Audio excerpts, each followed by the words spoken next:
Tyvek non-woven films used in breathable but sterile barriers. Today's virtual meeting has 5 experts covering the normal regulatory topics that quite often we discuss at MedPharmPlast, but also technology subjects. And you'll hear from each of those experts. From the point of view of questions, we will do questions and answers after each session. Please use the chat box, which is on your screen, to enter your questions. And then we will do our best to take those questions in order, and I will attempt to group them together. I would ask that our presenters, as they're presenting, mute their video, as they come on to present, to open up the video. And let's get straight into the session. So a quick introduction to who MedPharmPlast are. MedPharmPlast is really the only vertical organization that represents the whole healthcare value chain. And as you can see, this is a picture of our membership from 2020. And it really covers everything from the polymer producers, people who are then modifying the polymers, testing organizations, and then the final customers in the medical device and pharma space. And our membership is typically technical, regulatory, quality people. And we say you don't really need to be a plastics expert, but by the end of all the interactions you'll get from this very august team of members, you'll become an expert very quickly. Some of the topics we get involved with is we participate in the medical device coordination groups. We get regular information and updates on what's going on, for example, with substances of concern. One of the topics for today, polyfluorinated alkyls, for example, nanomaterials, all these things come up in our regulatory task force. We're organizing events like this one to give information to our members and also outside speakers coming along. We develop position papers on topics which are important to our members. So for example, titanium dioxide, animal-derived contacts, phthalates, etc., etc. And we also outreach to other trade associations, not only in Europe, but also beyond. Some examples of that: MedTech Europe, obviously, this is the Medical Device Trade Association, very important, but the team notified bodies, the German engineers, and also IPAC-RS, which is dealing with inhaled drugs, and it's a North American organization. Plastics in healthcare really has demonstrated over the last 9-10 months, has seen really the value that they bring. And you can see some examples of that in personalized medicine in terms of drug delivery, but also in personal protection equipment and fast diagnostics. But we also face quite a few challenges. First, there's a lot of increase in new regulations related to materials that are used, plastic materials, either directly or indirectly. I'll touch on that in a minute. And also there's a big problem still with increase in fakes, counterfeits, despite all kinds of attempts to reduce them. And now the sustainability topic comes on the agenda. Obviously is a public concern, but also impacts medical devices, pharmaceutical packaging. When we look at those regulations, we look at regulations that can have a direct impact, and we will talk about some of them today, like MDR and IVDR, but there are some others which have an indirect impact. For example, packaging tax in the UK, microplastics, titanium dioxide, nanomaterials, sustainability, and perfluoroalkyls or fluorinated materials, as we hear about today, and many, many other subjects that come on our agenda from time to time. So these are some of the challenges we face, and today's experts will discuss some of these topics. We'll also touch on an area of technology, because we also encourage innovation. We'll talk about that.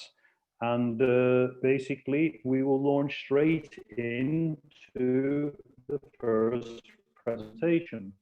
And I think the intention was that Paul was going to do the first presentation, and he's at the European Commission, and we think that potentially he has some kind of problem, a delay in the meeting. So what I'm going to do is to move on to the second presentation of today, which is from Thierry Wagner.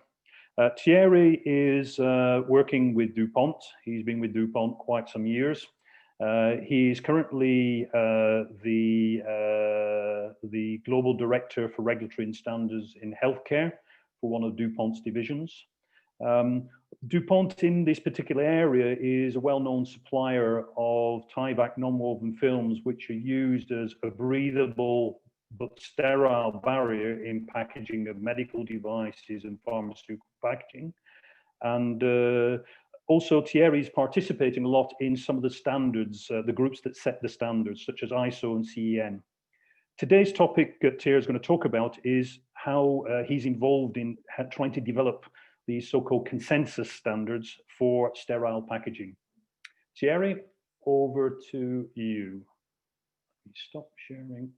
Yes, hello everybody. So you can see me, right? And I'm going to share my screen.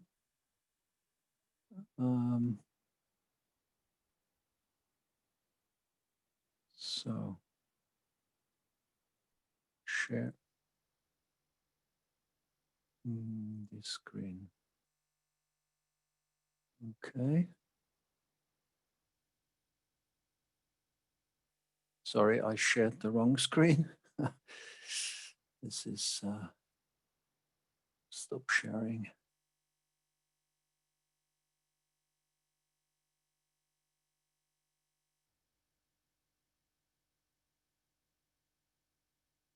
So are you able to see my screen? Thank you. Yes, we can. And okay, because this goes always wrong. So this is a little bit the setup difficulties. Now it should be okay, right? Yes, it's perfect. Thank you very much. Okay, perfect. Well, so hello everybody. I mean, it's a great honor for me to talk to you today, to this audience, and I'm going to talk about developing international packaging standards to meet regulatory requirements. I think it would have been ideal to have the presentation of the policy officer from the European Commission before mine, but because we will be talking about. I am in if you wish me to do that. Apologies. Okay, well, I mean, I leave it to the leader of the conference to decide if we should continue or actually switch. Okay, let's try to keep to the order then, and let me do the quick introduction to our first speaker. Paul, thank you very much for joining. Let's stop sharing the screen, and then Paul will switch over. Okay, so Paul Piscoy is working with the European Commission and is really well qualified to talk about one of the main considerations of medical devices and pharmaceutical packaging, for example, is patient safety. And he's well qualified to talk about that because he's a trained doctor. And since 8 years, he's been working at the European Commission as policy and scientific officer, involved with the implementation of MDR and IVDR, but also a lot of his focus is around clinical investigations and evaluations, the working group that's focused on that. And therefore, I welcome Paul to now connect his video, if he will, and share his screen. And I look forward to his presentation. Thank you very much. I hope that the IT will be with us today. Yes, we can see your presentation on screen. If you put it Splendid. in presentation mode, is fine. Thousand apologies for being delayed, but I was just called by my management. We had an urgent emergency because these days everything seems to be about emergencies. So I'll try to recuperate the delay. Apologies again. The presentation that I will deliver today will focus on consequences of the MDR on blood bags. Last time you invited me, we were talking about the benefit risk assessment for phthalates, especially in blood bags.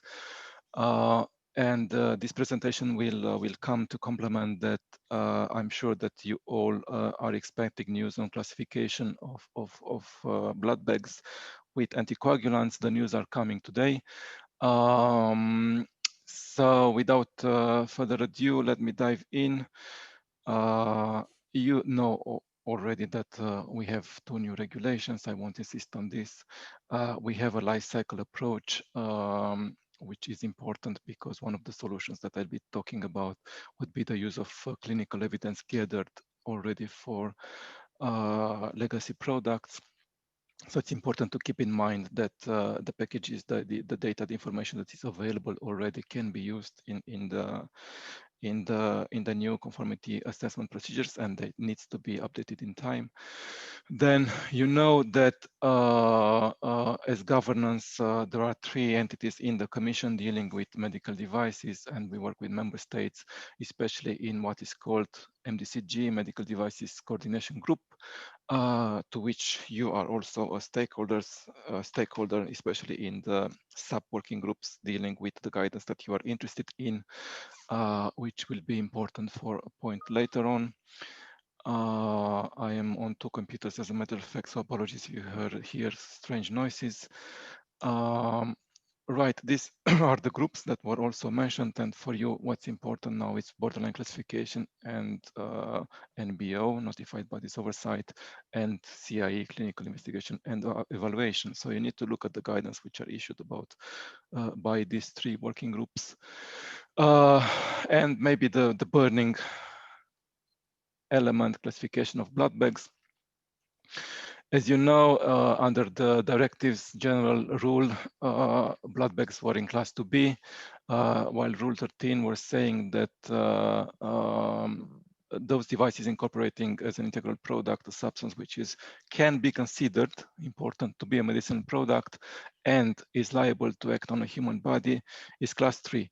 But then that element of which is liable to act on the human body was giving a way out for blood bags with anticoagulants, and this was exploited in the previous MedPharmPlast classification, which says on rule 18, blood bags, including those containing or coated with anticoagulant, were to be. So under the MDR, we have rule 2, blood bags are 2B, and we have the same rule 14. We have rule 14, which is the equivalent of rule 13, but this time there is no element of ancillary, liable to act on the human body. And I believe this was not something which the regulators miss, because the same component was taken out when it came to procedure for consulting EMA or the pharmaceutical competent authorities for devices containing a pharmaceutical. So we can see that liable to act on the human body is taken out. So it looks like, and it is, the case that Rule 14, Class 3 will apply to blood bags with anticoagulant. We are preparing. This presentation was also delivered to the blood establishments with this difference, and you have it on screen because this is a development that happened in the meantime. We have a task force updating the MEDEF 241 revision 9 on classification. We have replied to the stakeholders, including comments on your site, on 1st of December. We will have a workshop on 15th of December to discuss, but at the moment, blood bags incorporating heparin or other substances and anticoagulant agents are class 3. So I think the law was quite clear, and now, at least at this draft level, we have 2 more steps to endorse the guidance. So it's not yet done, but this level, the products are listed as class 3. Another impact brought about by the new legislation is on clinical evaluation and the link to the classification itself. As a novelty, and straight from the beginning in the chapter on clinical investigation evaluation, maybe the first paragraph is that the safety and performance needs to be verified, confirmed by clinical data, provided sufficient clinical evidence. You need to take into account the interplay between evidence and data. The manufacturer shall specify and justify the level of clinical evidence. So then for class 3 devices, clinical investigation shall be performed, and there are some exemptions, but they don't apply to, not in here, to device transitioning. Nonetheless, in paragraph 6, the need to have a clinical investigation is qualified for the devices lawfully placed under directives, where this is based on sufficient clinical data. That's why I underlined the data. And if there are common specifications, there are no common specifications for blood bags, so the focus is on clinical data. And now, what is clinical data?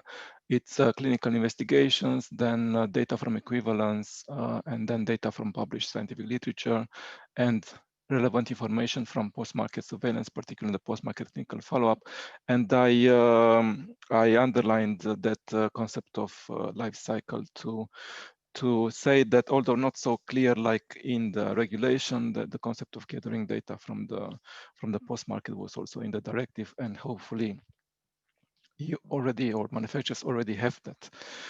Now, there is a significantly important guidance on that topic, which is clinical evaluation equivalence. If manufacturers want to use that data, and even more important, sufficient clinical evidence, which will give a break from the need to apply clinical investigation for class 3 for device under paragraph 6 of 61.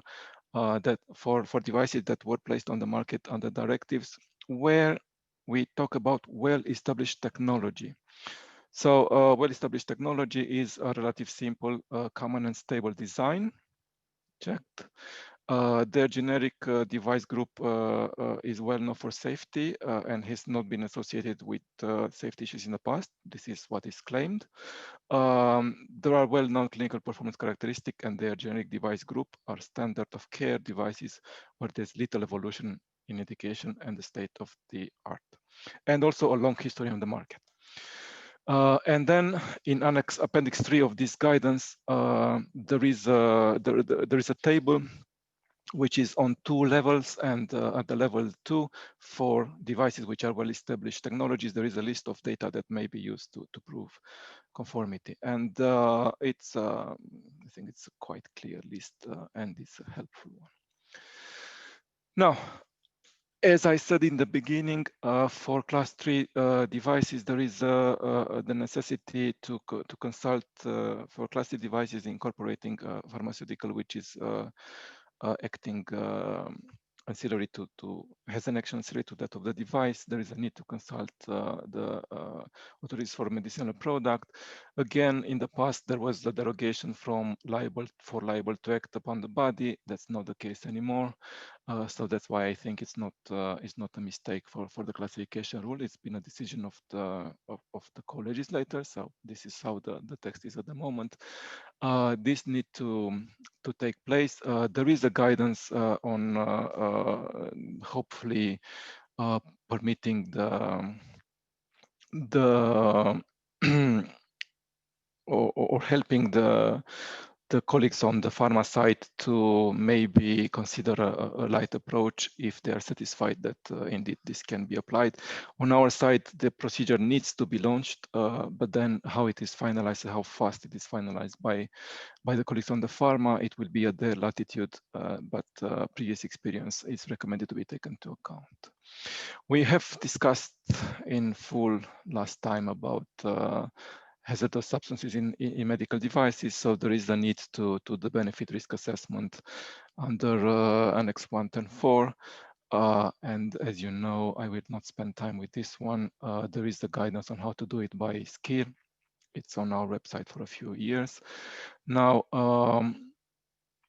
there is a new legislation. There are consequences of that, and what's the time to adapt to that? So for the 3 years from the entry into force, then the certificates will be valid for 4 more years, and there is 1 year the transition for selling of the devices which are already in the distribution chain. So I'd say all in all, 8+1, we spend only 3 years from that interval up the moment. because of the postponement of the MDR. So there is still a bit of time. There are some means to deal with the impact that the MDR is bringing about. And I guess I will not get into this because you have the presentation already, but I put 2 slides on what is happening with the IVDR implementation, because I think you might be interested into that.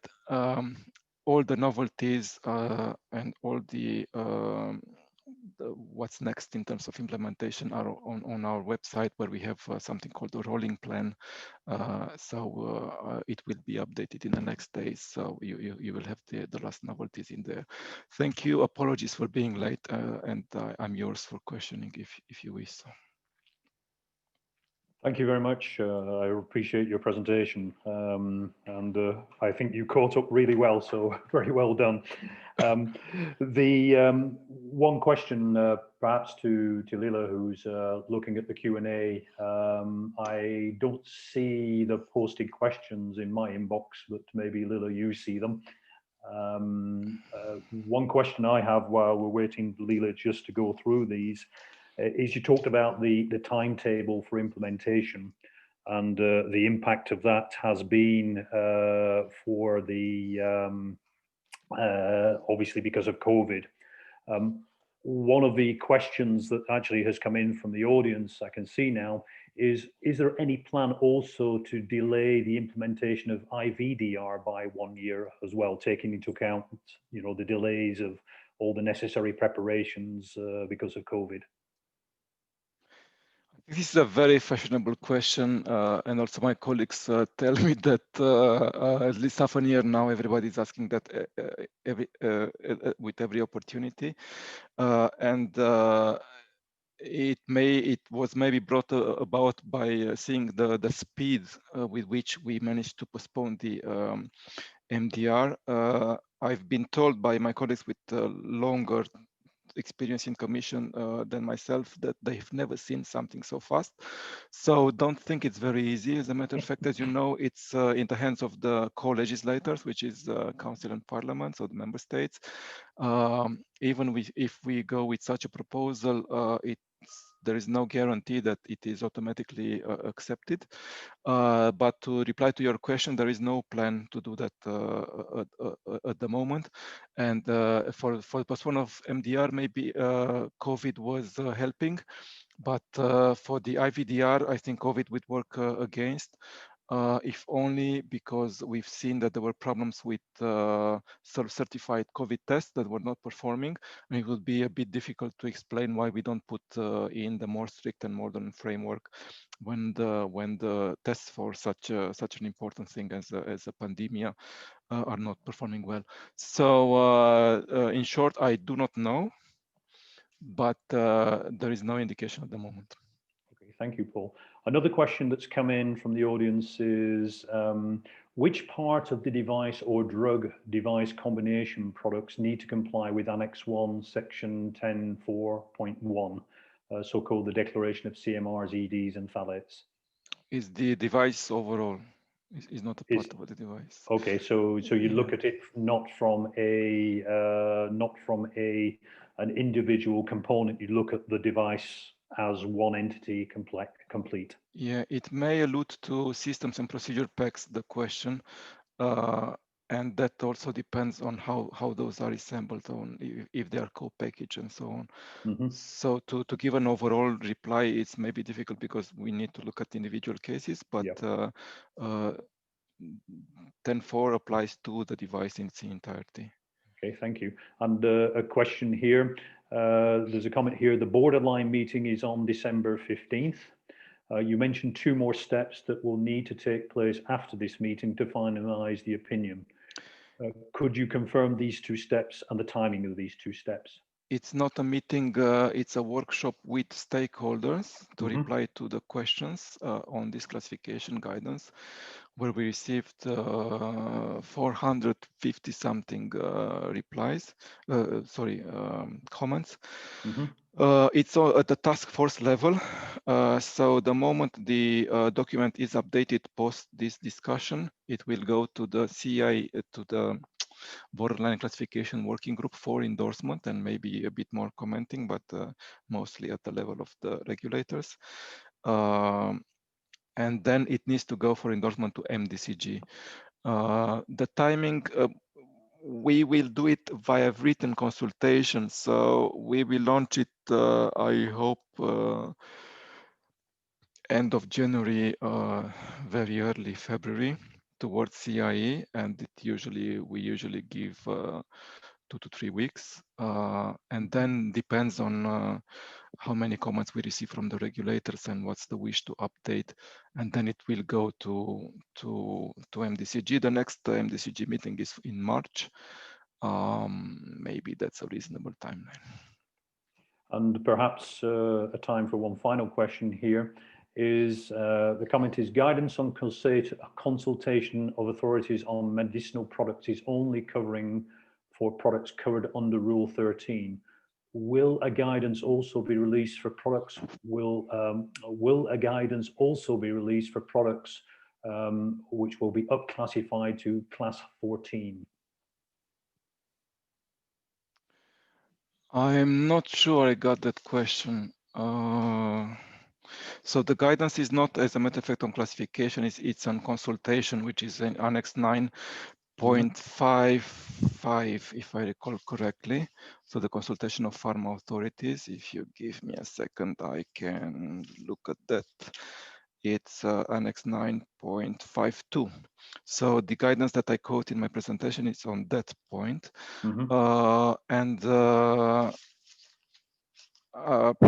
For Rule 14, the guidance that maybe you want to refer to is the guidance that I was talking about, and that we will have the workshop on 15th of December on.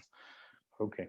I guess I hope I captured correctly the question. I hope so too, Paul, because I'm not sure of the detail of those parts, but I think you answered it pretty well. And if there isn't, if we haven't answered it well, I invite the person who posed that question to send it in to MedPharmPlast Europe, and we will take a look at it and try and get some clarification. Paul, thank you very much for your presentation. Thank you. And appreciate your time. And I know you have a very, very busy schedule. Thank you. Yes, if you have questions, just send them to me by email. And now I need to turn back to the MDCG meeting. Apologies for that. That's very fine. Thank you very much for your time. I appreciate it. Thank you very much. My pleasure. Good afternoon now. Take care. Good afternoon. Bye-bye. So thank you very much to Paul for jumping in, and Thierry, very sorry to interrupt you starting your presentation, but having introduced you earlier, I think I can hand straight over to you, and if you'd like to share your screen, and please give us your presentation.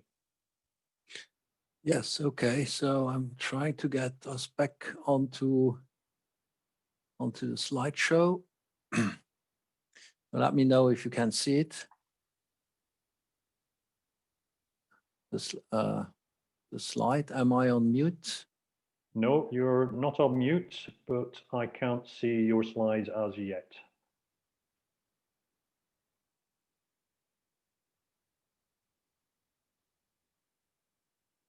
Okay, is it not coming through?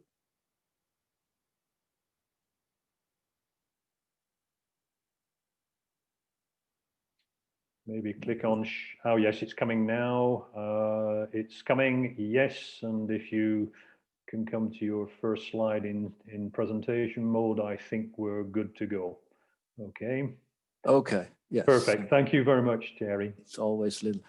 Okay, so starting again. So it's a great honor for me to talk to you today about developing international packaging standards. So we talked already about a very specific type of packaging now before. I mean, this is going to address sterile packaging, and I'm going to talk about risk management and sustainability principles applied over the life cycle of medical packaging. So, I mean, this slide is just my bio. So, I mean, I was already introduced, so you can read that at your leisure. So my talk will be Briefly addressing the new European Medical Device Regulation, just to provide a little bit of context for risk management. And then I will talk about a new ISO TC 198 Working Group 7 project, where I am the convener, to amend the standard ISO 11607 to add more details on risk management over the packaging life cycle. And finally, I will talk a little bit about packaging sustainability, enabling circular economy, the UN Sustainable Development Objectives, the Hospital or Healthcare Plastics Recycling Council, and some emerging regulatory requirements. Okay, so as usual, I have a disclaimer here. I mean, everybody should form his own opinion and believe nothing that I'm saying. And now coming to the medical device regulations, I think everybody knows it. I mean, the directives are becoming three directives are becoming 2 regulations. And so it's the implementation has already started, but it got postponed by 1 year. And so these European regulations are not only important for the medical devices, but also for the standards that are linked with them, because they are introducing new requirements for the devices, but also in parallel, there are new requirements for the standards that are used to show performance of, presumption of conformity with these regulations. Just a word about what is new. I mean, to put it in perspective, so I really, one of the key objectives is, maybe I'm moving this over here, is to improve the quality and safety and reliability of medical devices. And to do that, I mean, the MDR is moving from a CE marking approach. What is it that you need to have that CE mark, to more of a life cycle or systematic life cycle approach. And it's doing that by introducing sound quality and risk management with enhanced clinical evaluation and clinical data. And then once the device is in the market, optimized vigilance, post-market clinical follow-up.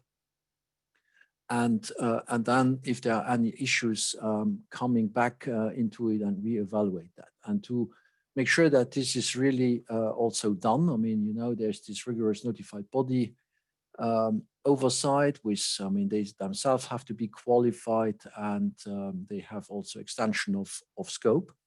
The law is also pushing us to recertify all medical devices, so there's no grandfathering. So, I mean, just I have been on the market for so long, it's not an argument if you don't have the data.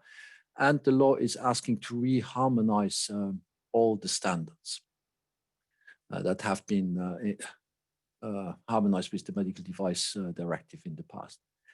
So how it's closing the loop is really, if you look at some of the requirements in there, it's asking to put in place a post-market surveillance system proportionate to the risk class, and then gather data on quality, performance, and safety over the lifetime, and use that to identify options to improve usability, performance, and safety of the device. And that applies to the medical device, including any accessories, and packaging would be an accessory. So if you receive feedback from a hospital that things are not going well in terms of handling that package, so that would be a usability topic, well, then you have to do something about it. And that's really now entrenched in the medical device regulation. So key standards in support of the medical device regulation. So I said already that the MDR is based on harmonized standards like the MDD. And there are many standards that had been harmonized with the MDD, which are now to be reharmonized. I just would like to talk about a few important standards. So one is ISO 13485, the quality management system that was introduced in 2016. And it introduced the new quality management system approach and also risk-based thinking that was integrated in the MDR. I mean, also here, the scope included the life cycle up from the design to the technical support. And it was also in their requirements to identify and implement changes to ensure that medical device safety and performance if you get feedback about adverse events that are not in the right direction. So, I mean, it has preceded many of the MDR requirements. The other key standard is 14971 on risk management. I mean, it was the basis for many of the MDR risk management requirements, upgrades in language.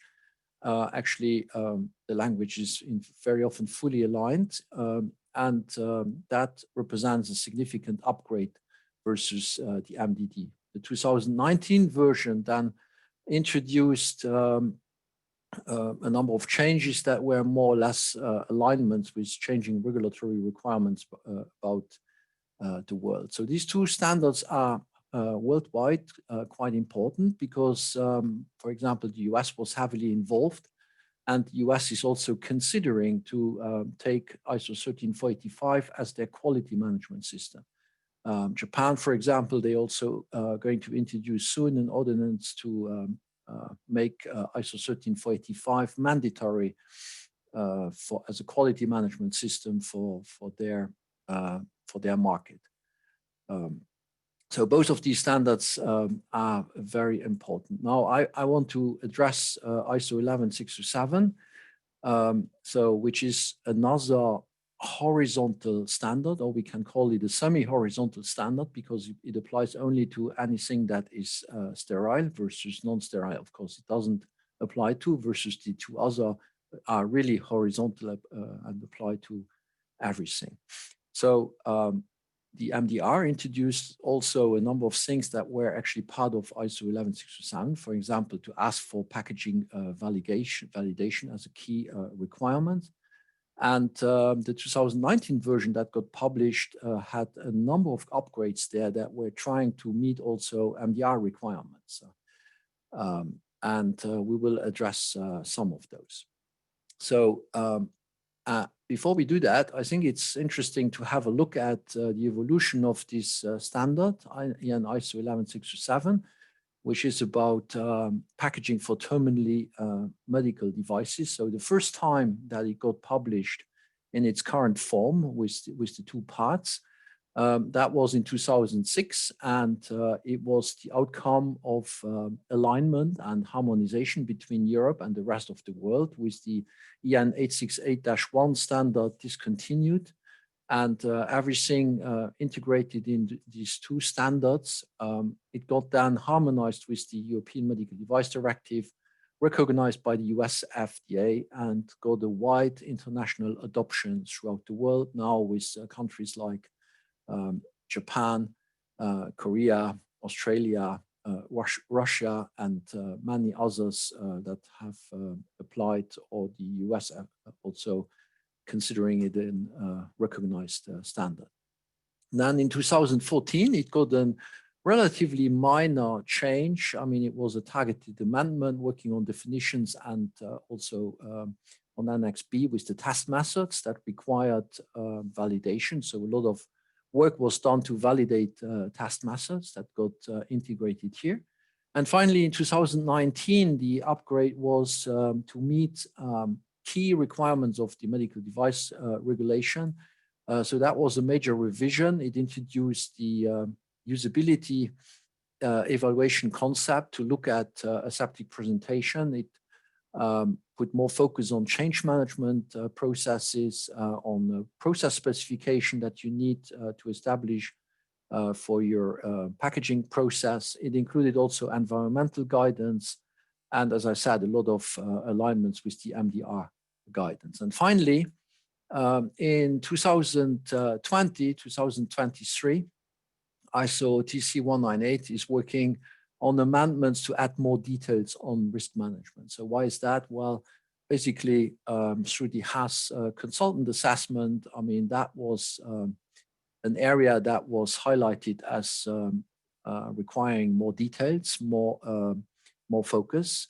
And so the objective is to enable the MDR harmonization. So that's the project. And before we talk about that, I mean, it may be interesting to have a look at some of the requirements in the MDR. For example, the General Safety and Performance Requirement 11.1 and 11.4. I mean, it asks for a design that allows easy and safe handling and prevent microbial contamination to eliminate and reduce as far as possible the risk of infection to the patient. So you can see immediately here the focus on risk management and risk of infection. I mean, that's of course something that we all worried when we go to a hospital. So it's one of the primary focus areas of healthcare to be addressed. And then in 11.4, I mean, there's also another interesting addition, which is it shall be ensured that integrity is clearly evident to the final user. So, I mean, somebody opening a packaging is the last person to check it, and it needs to be easy for him to see if it has integrity or not. That's not an integrity test; it's just a visual inspection. But that's what everybody is doing. So these requirements were kind of driving a lot of the additional requirements that were added. And one of the focus area was also aseptic presentation, where, I mean, the objective is to get the package device out of the package without contaminating it. And following also the directions, I mean, the working group decided to change the definition, which is about, well, it was exclude microbial contamination, but actually you can't do that in this kind of setting. I mean, you can really only minimize the risk as far as possible. And so that's what you're supposed to do. And a new clause was added, the usability evaluation, to provide evidence that it actually works. But this whole area is now being further strengthened. I mean, by looking at risk management in much more detail and providing additional detail. Like, for example, I mean, there was a small issue in the standard, and you see this is very important. I mean, the MDR, you must consider not only the intended specified conditions of use, but when you do risk management, you have to look at the intended use and also the reasonable foreseeable misuse. I mean, for packaging, for example, this is when you would open it at the wrong end. And if then it doesn't work, I mean, there could be an issue. You have to control that risk. And it's reasonably foreseeable that somebody does that. I mean, it happens actually very often. So just as an example. And what the focus now is to introduce a basic risk management process to look at hazards and also then estimate the associated risk and control these risks. And finally, apply this over the life cycle by providing more detail. What does that mean in design and development of packaging? What does that mean in validation of packaging? And then finally, when you produce it, I mean, your process control, monitoring, managing changes are all risk-based elements.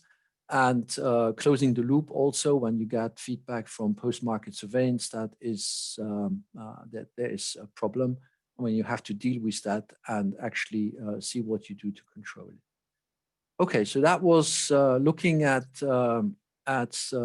risk management for ISO 11627.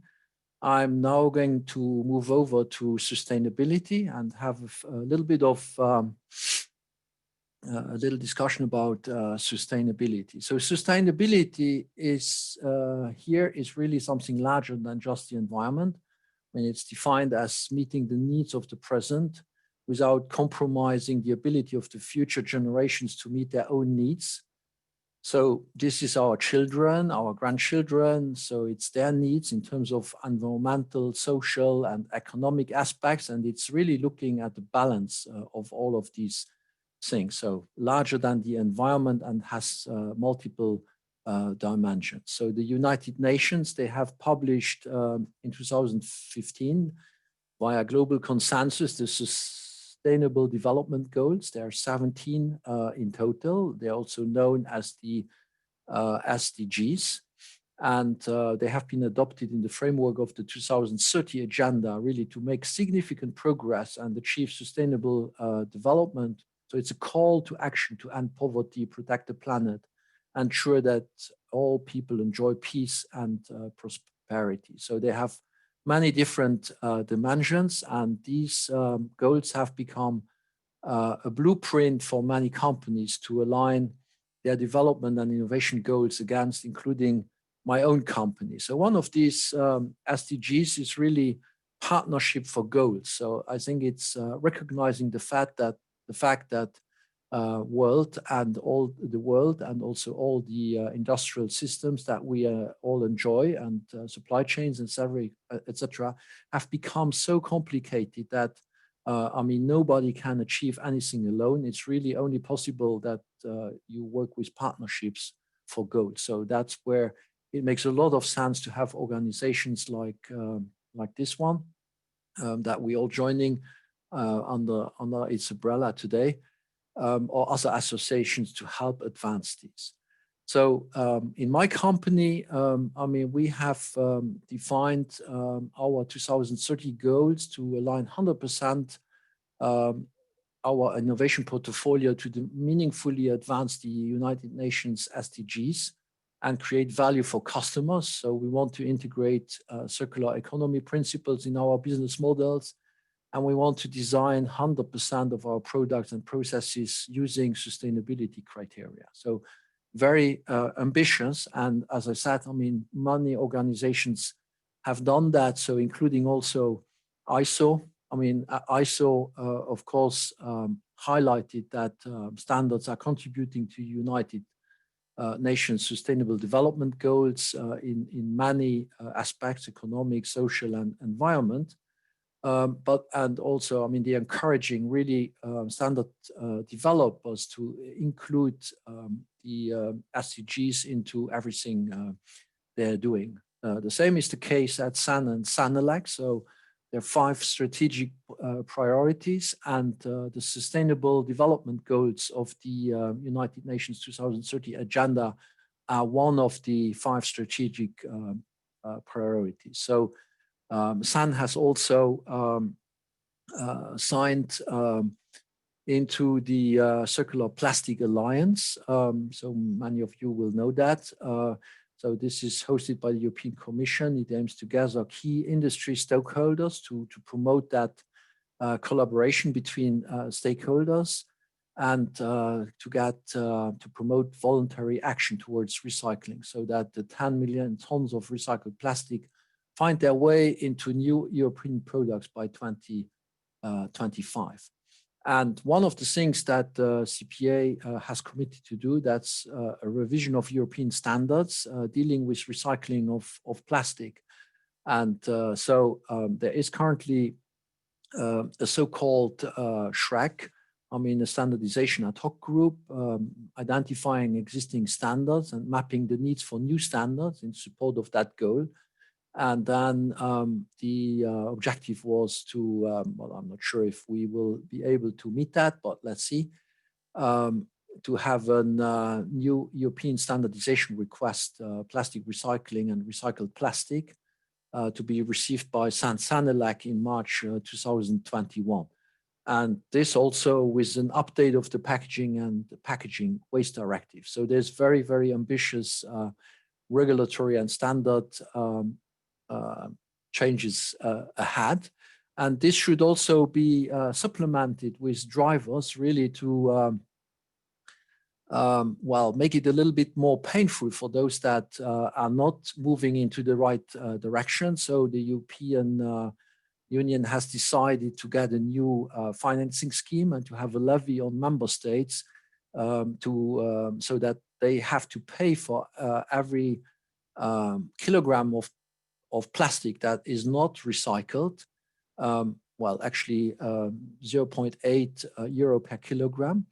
And the idea is really that, I mean, this will help member states to reduce this, because the more they recycle, the less they will pay.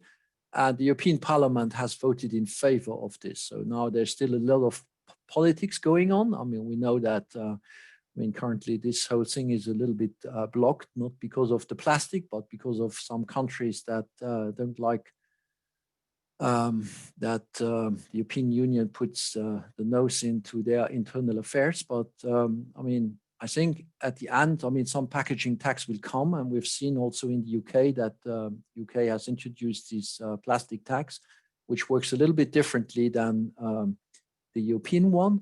But I mean, the idea is really to drive recycling.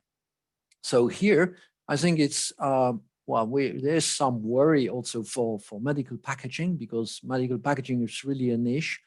And a niche which is very important for patient safety. So, and regulations, I mean, we have seen are very strict, and they require to reduce the risk as much as possible. So it also requires full traceability, strict controls of material, composition, and over supply chains. So that means inherent limitations to include recycle. There are regulatory requirements for validation and change management. So if you change a polymer, I mean, this could mean that, I mean, the stability is impacted. What happens if you introduce recycle in terms of stability? So a lot of things that will not be easy to deal with. And we have in packaging, of course, various materials, plastic and cellulose, and many multi-polymer films. So this can limit recyclability, and we need to focus on design. And often, in a healthcare facility, I mean, this is mixed with biohazardous waste in hospitals, so with incineration as a safe end-of-life solution, often even required by regulation. So although, I mean, we know some stuff can be recycled, but I mean, it really, some regulations make sure that there's no compromises made, because this could mean all other, many other problems. And we need to look at sorting facilities and also make sure that they are biohazardous treatment capabilities there to optimize that. So this is all adding a very, very big complexity. And I think at the end, I mean, something like advanced or chemical recycling may be easier able to deal with all the problems that are there than the mechanical recycling. But I think healthcare plastics can become a great source of recycle. So that's why, I mean, at DuPont, as I said already, we want to integrate circular economy principles, but we also became a member of the Healthcare Plastic Recycling Council, because Tyvek is recyclable. It's high density polyethylene, our product, but that's not enough. I mean, it's married with other materials. And so, I mean, we need to look at how to optimize that and how to make sure that the whole healthcare area is becoming better in recycling. So that's where the collaboration with value chain partners is essential. So that leads me to HPRC. I mean, many maybe heard already about it. So it's a private technical coalition of industry peers across the healthcare industry, recycling and waste management industries, which seek to improve the recyclability of plastic products and packaging within healthcare. So, I mean, starting with the design and looking down to the whole value chain into what happens actually in recycling. So it was founded in 2010. It was more focused at the United States. But I mean, it's going to be much more present in Europe because there are certain activities that are developing very, very quickly. So here's some of the members. I mean, the members are leaders in their respective industries.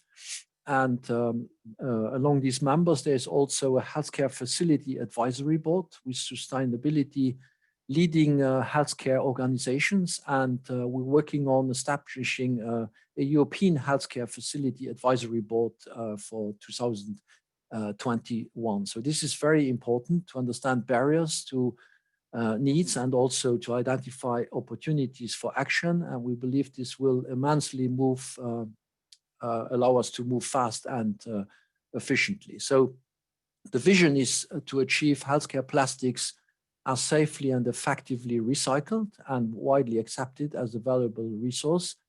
So it's actually larger than packaging. It involves also devices. So it's really everything which is out of plastic. And for that, HPRC wants to collaborate across the value chain to inspire and enable the healthcare community to enable healthcare plastics to be a leader in the circular economy best practices, creating high quality recycled materials where nothing is lost or wasted. And you find a number of interesting documents on the HPRC website, like guidance, for example, the design guidelines, and also case studies where it becomes apparent where the barriers are. Okay, so that was my talk, and leaves me with the last slide. I think sustainable packaging is about managing risk for patients, product and environment, addressing life cycle of packaging, considering social and economic aspects. And it's a journey that really requires innovation, improvement, and collaboration. I mean, nobody can do this alone. This is so large. And it's really important that we get together and to find the solutions.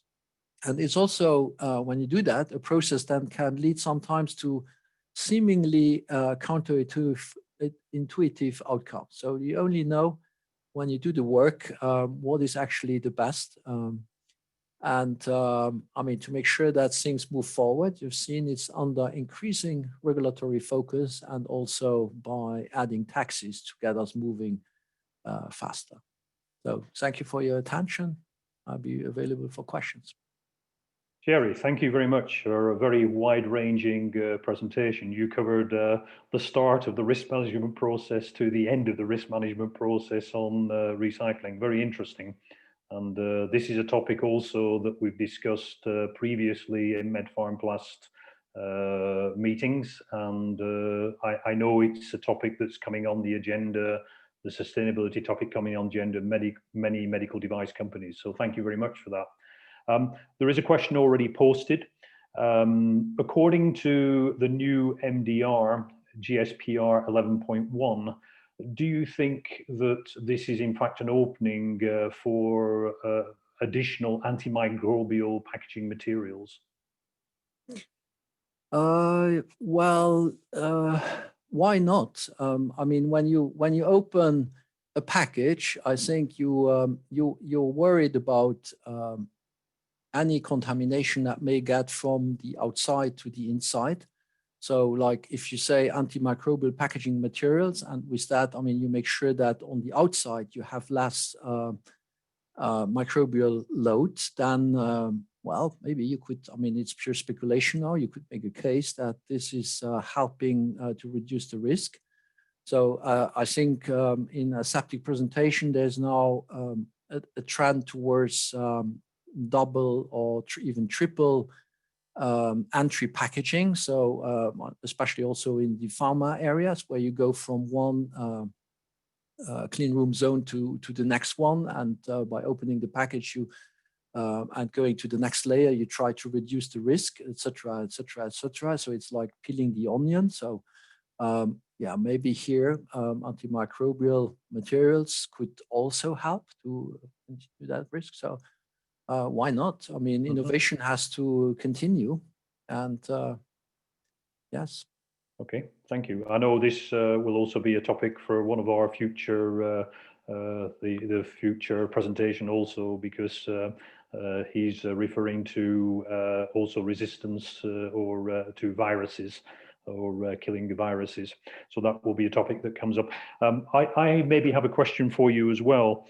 In this thing about risk assessment and lifetime, across the whole lifetime that you made the point in your presentation about, you know, is there anything in the European regulations that looks at, for example, the changes that can happen in the lifetime resulting from, for example, changes in materials? And the reason for that question, if you look at North America and the 510K process for approval of medical devices, the FDA over the last 5 years has been a steady issue of guidelines looking at, you know, what could instigate a new 510K, and there's a lot of things related there to changes in materials. Is that something you see now being strengthened in the European regulations, or still an area that's a little bit grey? No, I think it's maturing. I mean, there are MATF guidelines around this, and also in the packaging standard. I mean, that was one of the changes when that were done in 2019. I mean, there was change management clauses added into Part 1, which actually didn't have one. I mean, it was included only in Part 2. Kind of an oversight, maybe from the past.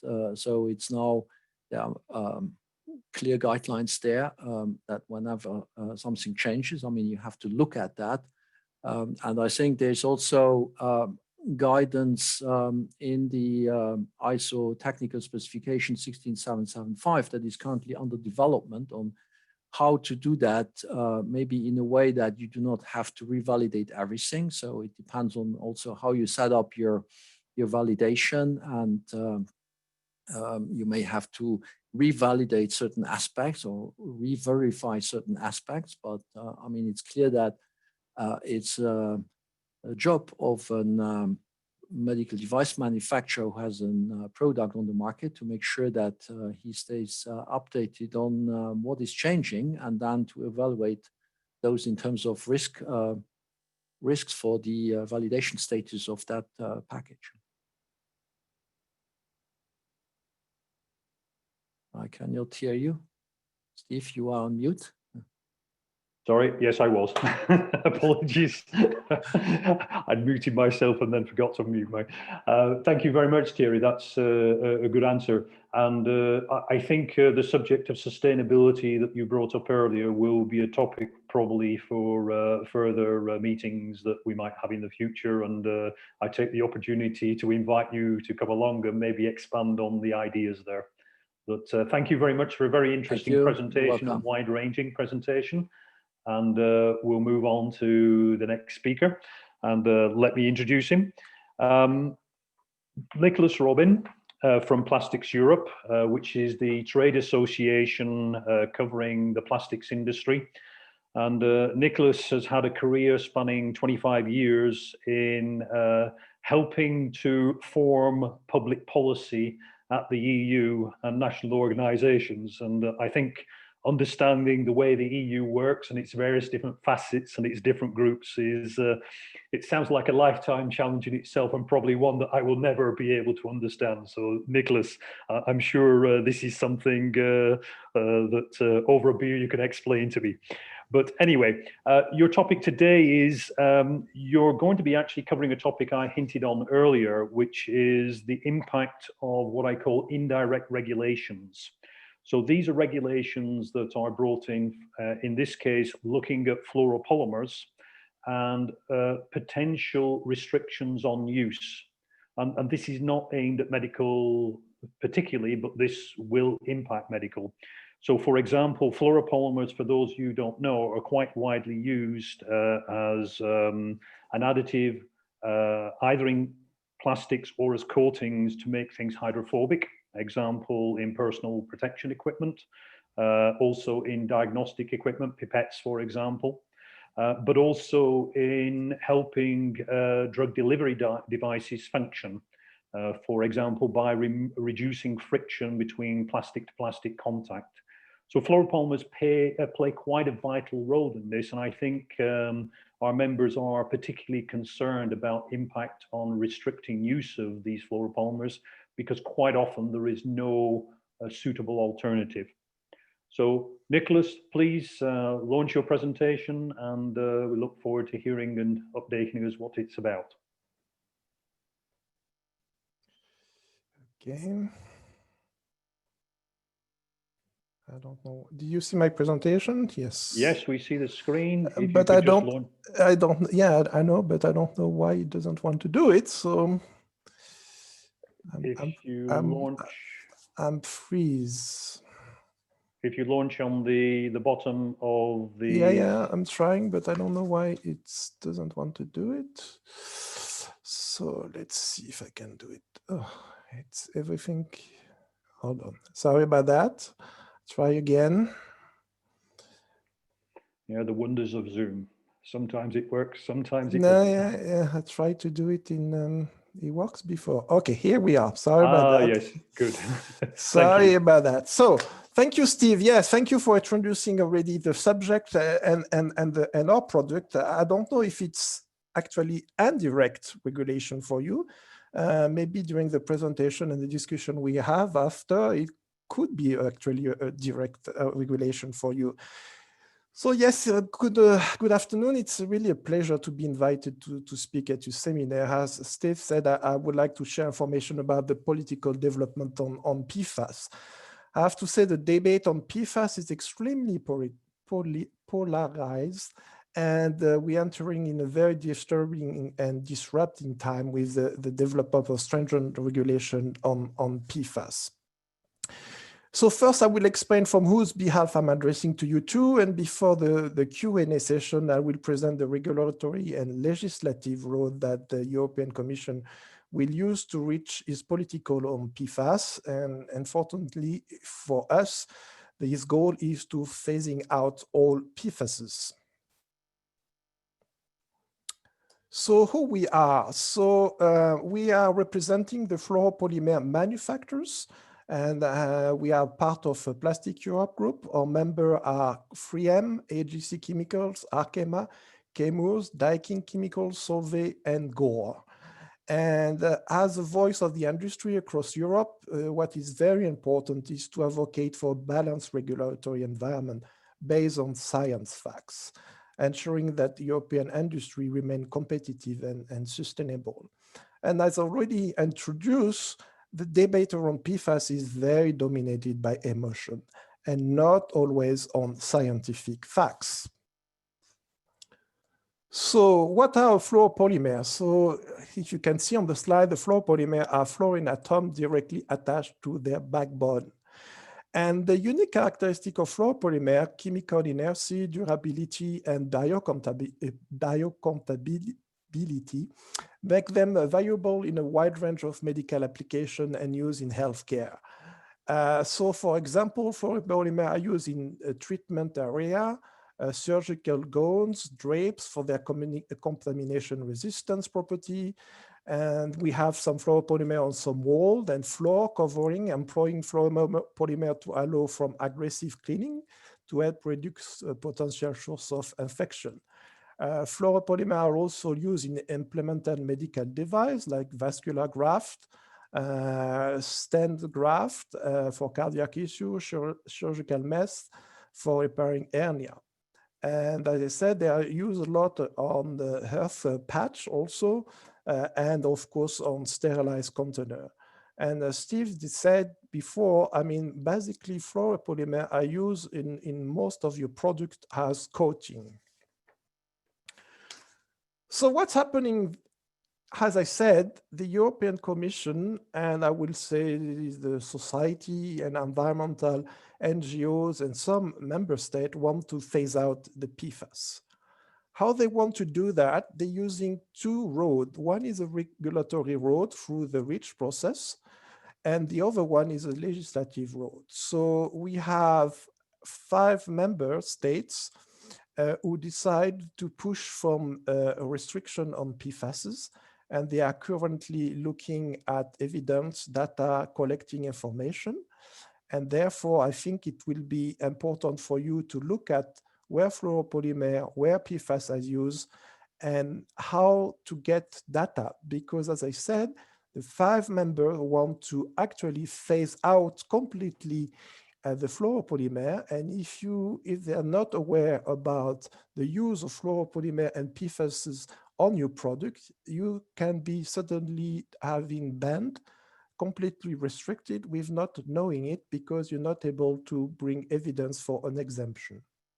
In the meantime, you saw that recently the European Commission released its chemical sustainability plan, and there is a specific PFAS working document looking at different pieces of legislation where PFAS is going to look at and change this piece of legislation.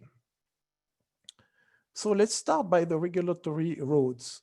As I said, the goal is to wide ban all essential, non-essential use of PFAS. And right now, the 5 members, who are Denmark, Germany, Netherlands, Norway, and Sweden, are looking at the definition of PFASs in a very, very, very broad way. Why? Because they want, as I said, to collect data. They actually hired consultants. Actually, they have a consultant mandated by the Dutch authority looking at medical device, medical application, and pharmaceutical.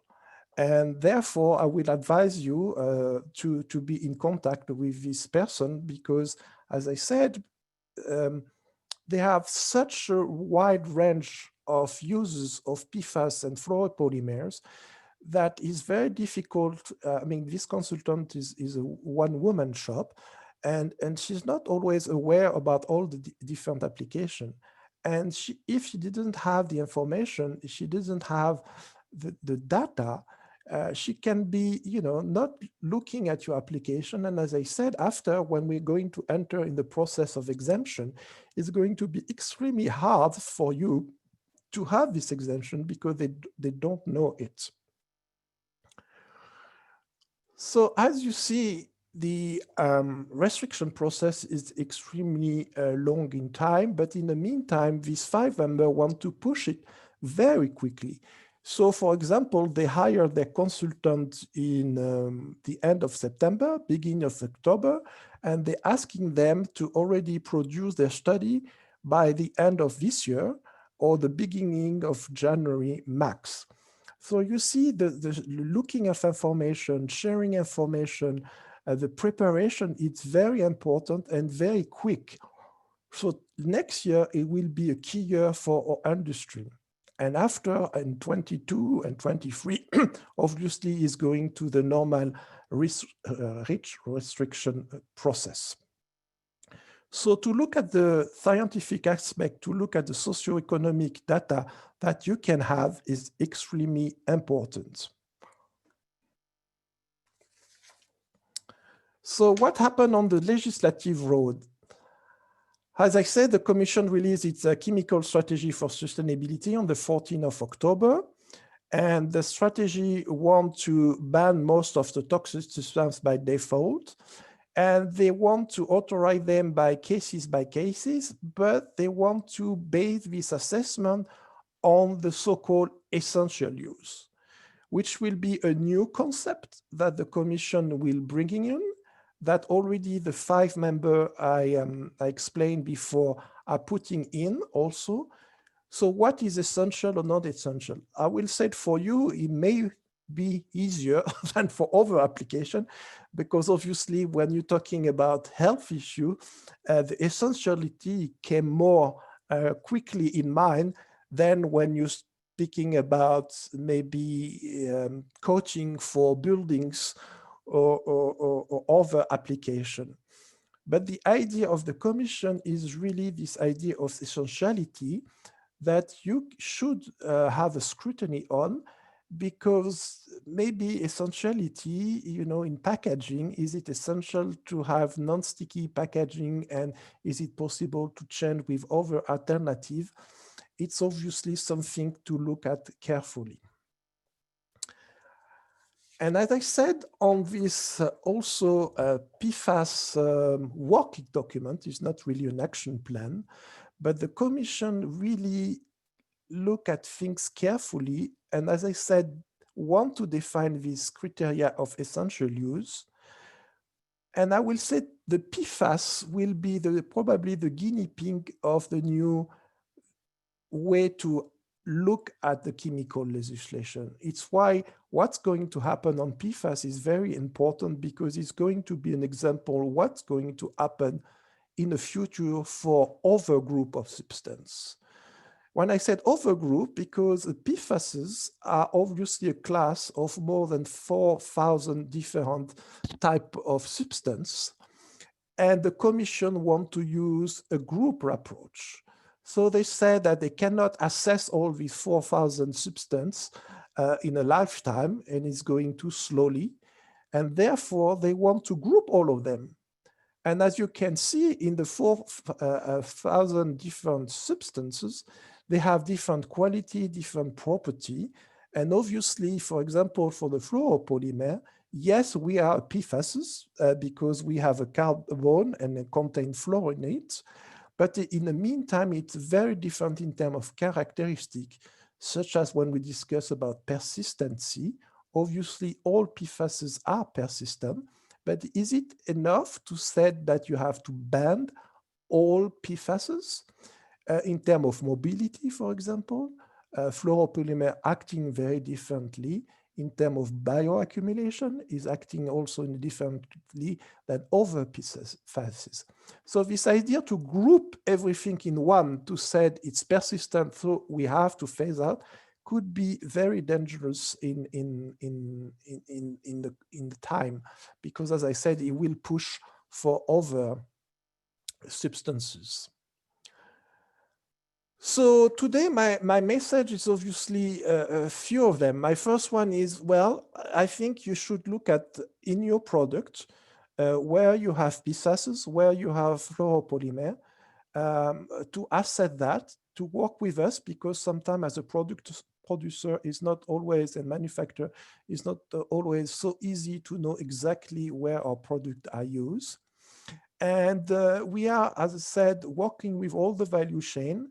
We start regulatory management option analysis. Actually, we're going to have a seminar this Wednesday to explain that, because it's also helping maybe you to look at the different products and to see where actually the fluoropolymer and the PFAS are.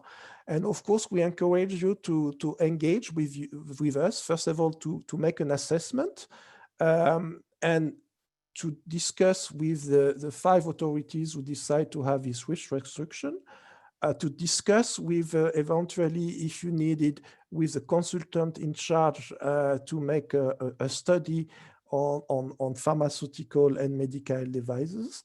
And also, if you wish to continue to work with us on this regulatory management option and to look how we can continue to work together.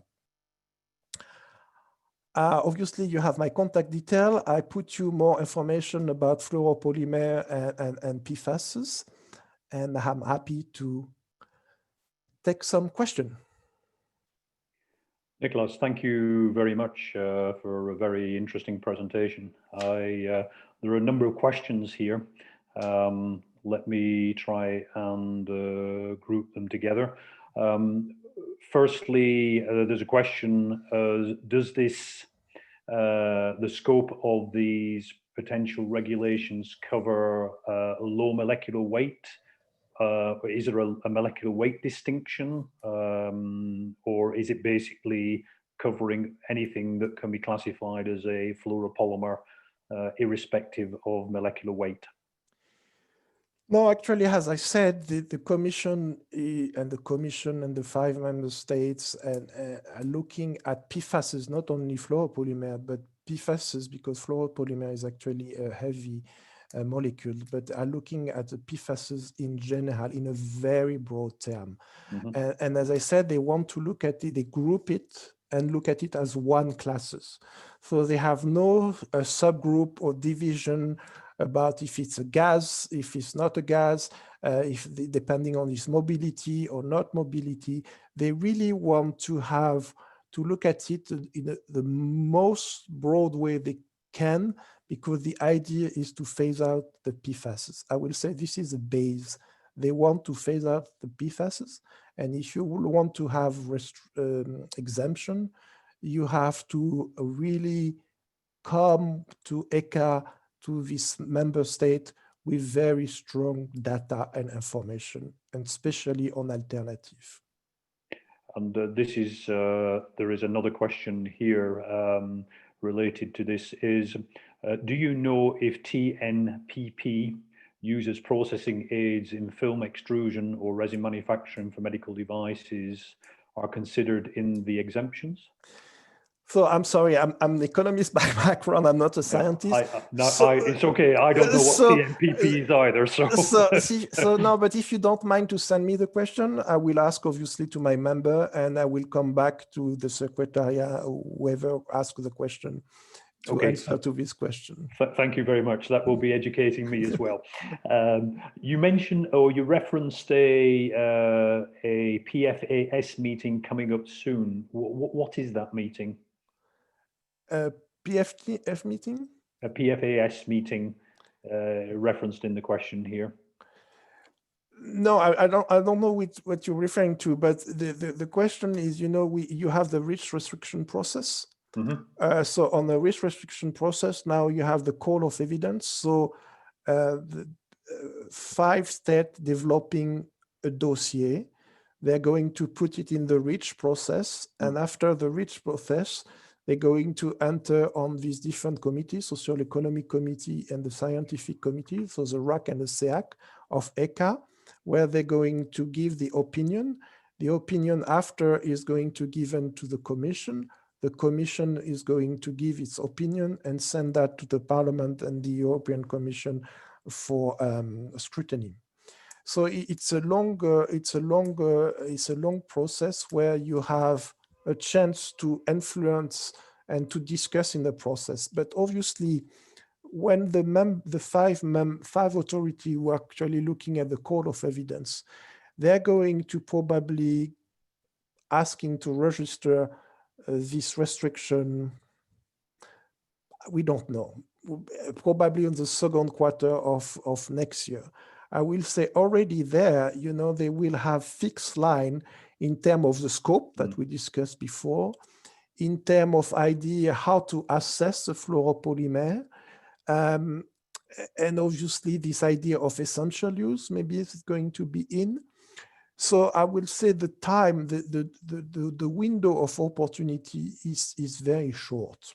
Okay. Is very short. Even if after the industry, obviously through the normal risk restriction process we have, I mean, we're going to have public consultation and so on. So you will be able as an industry to continue to bring in your information, your data. But already I will say, if you're not part of the process right now, it will start to be more and more difficult to influence the process and to get exemption for the specific use of your product. I think this is the experience we have on other topics of similar nature, like titanium dioxide. And I think the point you're making here, it's quite important that we give our inputs on the use of PFASs in medical devices. And also from what we found with the titanium dioxide story is that we link in with the appropriate people in your trade association, because it's usually those arguments combined and the knowledge of each party that brings the more powerful argument. So Indeed. I will certainly support as president that activity from MPPE, because I think it's, your point is quite valid. Quite valid. Good. Okay. Nicholas, thank you very much. Thank you to you. Thank you very much for a very interesting presentation. I'm very sure this is something MPPE and yourselves can work on together. But thank you very much for the presentation. Thank you. Thank you. So changing gears slightly, we've done a lot on regulations and the impact on regulations. And what I'd like to move now to is the subject of new technology. And I'd like to introduce you to Marcello Milani. Marcello is an engineer of 30 years experience in both technical and commercial functions with multinational companies and across quite diverse markets. It's not just in healthcare, you've worked in many different industries, and that's always a great benefit because you can take ideas from each industry. His topic today is going to be about molecular plasma coating as a way of introducing a virucidal functionality. We talked about antimicrobial virucidal functionality onto no matter what surface, I think. And this is, I think, quite an important topic because I think we're all aware about the importance of preventing viral transmission by touching surfaces. But also, maybe some of us are also very aware of some of the technical challenges of addressing that in plastic materials. So Marcello, over to you, and we look forward to hearing from you. Great, thank you. So let me share my screen here. Thank you for the introduction. Can you see my screen? Yes, we can. If you put in Okay, we'll go to presentation mode, we are PowerPoint good to mode, go. presentation mode. If my computer reacts. Is perfect. All right. Well, thank you for the introduction, Steve. So what I'm going to talk about is actually what you see behind me here on the other side is plasma, right? Plasma is the fourth state of the matter, which not all of us study in depth at school. You know, you hear about it. What it means is, you know, when the matter gets into excitation state where the electrons start to float around, you know, between atoms. It usually, you know, very high energy level, and that energy level is usually too high for organic molecules. So I'm going to talk about this new technology that we have that allows for using plasma for coating and for other applications. So we use the molecular plasma coating to add functions to surfaces, and because we're using plasma that opens up the material, we can work on very inert surfaces. For example, polyolefins, no, polypropylene, polyethylene, Teflon, metals, very different surfaces, and also allows us to work with very sensitive substrate or precursors, we call them, right? The precursors that are used to graft the function on the surface.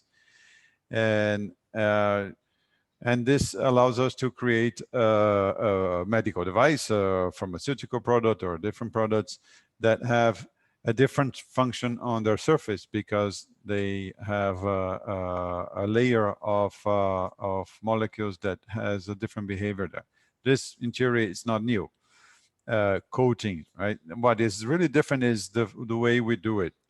I'll show a couple of examples before we talk about the varicidal, so that you know we understand what this technology is capable of doing. So here are two pictures. On the left side, it's you know, on the white sheet you have there is a sheet of Teflon, and trying to stick an adhesive tape to Teflon. Obviously, it doesn't stick because it's Teflon. After one pass in a molecular coating treatment, coating with an acrylate function, it sticks. So we can modify the surface of Teflon permanently by doing this coating through the molecular plasma. Another example, this is a bit more difficult to see here, but this is a chart showing for an diagnostics that is based on antibody deposition on the glass that is going to receive the blood sample. It's to see the reaction to light, right? So that it's a complex buildup of molecules that has an antibody receptor that will indicate the presence of a certain pathogen. Normally, this is obtained through a series of treatments in incubation, so that finally you have that buildup of molecules on the glass, and that can be used for the diagnostic device. With a molecular coating, that same function can be achieved in 10 seconds, and because we can graft the antibody directly onto the glass and it will stay there. Another example, more in a industrial example, which is compatibilization between surfaces, increasing the life cycle of a product that is a lamination between metals and polymers. And again, here, polyolefin that is very difficult to stick to. with an adhesive. Even the adhesive, it has a limited capability to react with the metal. With a molecular plasma coating, that increases the number of life cycles that product can go through without delaminating, without separating. So this works. Now, how does it work, right? Because you're saying, well, what's the magic here? The difference from all other types of plasma coating that are used in the medical device or pharmaceutical industry today is that before, plasma was done as a pre-treatment for the surface, where you would activate the surface and then apply a coating, then apply some printing, coating, or other materials to the surface. That type of plasma was high energy plasma. The technology that we use was the result of more than 15 years of work by the Flemish Institute of Technology, by the Luxembourg Institute of Technology, and there were also some Canadian scientists and different research groups working on it to try to get the energy level of the plasma down to a level that is low enough to allow for direct coating through the plasma. And that's what we do here. So these are examples of some of the devices that are used. So we're inserting the antimicrobial, for example, here in the middle. And this is a metallic tube. And around it, there is the inert gas flow with the high voltage electrode, high frequency, and a special cooling system to keep that plasma cool so that it doesn't destroy the biomolecules. And the level of energy of the plasma can be tuned through the electronics to the right level, just enough to cause a chemical reaction between the surface and the active ingredient. It works with many substances. It doesn't work with everything, right? If you have a substance that is, for example, a surface that is too inert and a substance that is very, very sensitive, we may have to change the gas. Most of the time we are able to work with nitrogen. Sometimes we have to use argon and other gases to bring the energy level down. But in many cases, we are able to achieve covalent binding between the surface and the active ingredient, or hydrogen bonds, enough to for the substance to stay there. And sometimes you need to develop a combination or a more complex molecule that will have the active ingredient plus a termination that is the one that you want to adhere to the surface. And we can do that in a form of a torch or puncture, a few millimeters or centimeters width, or as a strip that is going to coat fabrics. So that's the technology. We have been now going from the R&D phase, from the spin-off of those the research institutes into this company 4 years ago, moving into industrialization. And then the pandemic came, and people asked us, can you disinfect face masks with this technology? Can you disinfect PPE? And the answer is, well, probably we can disinfect, but no, there are other disinfection or sterilization methods that already exist. Well, we can do something probably different. It might be even more useful, which is to add an antimicrobial to the surface. Now, this technology allows us to do this with a very low energy, without any solvents. All we use is the antimicrobial or the virucidal substance. We need a lot less of it because it's just a molecular layer on the surface, and we still have an effective result in the end. So we started a research program together with the Luxembourg Institute of Science and Technology, that we received government backing for this project. And after a few iterations with the healthcare providers, we came to let's say, the right target here, which is to avoid the issue of cross-contamination when healthcare personnel are you're wearing that face mask or wearing the personal protective equipment exposed to potentially contaminated droplets and viruses, and people end up touching their face mask. So in theory, the experts will tell you, no, and we should not touch the face mask. Now, I don't see all the videos here, but I would like to know who is capable of wearing a face mask for 4 hours during a shift and not touch it once, right? So that what came out of our research saying as the biggest concern and the biggest risk. So we focused on that problem first. There are other possibilities, but that was the focus of the development program. And what we have achieved is a coating that works on polypropylene and polyethylene nonwovens. Actually, it works on DuPont Tyvek very well also to make the surface of that nonwoven self-disinfecting. And we have demonstrated after several design of experiments that it has a very powerful virucidal effect on surrogate virus that are non-encapsulated viruses, typically even more difficult to inactivate than a SARS-CoV or corona type virus. There is a research program going on now to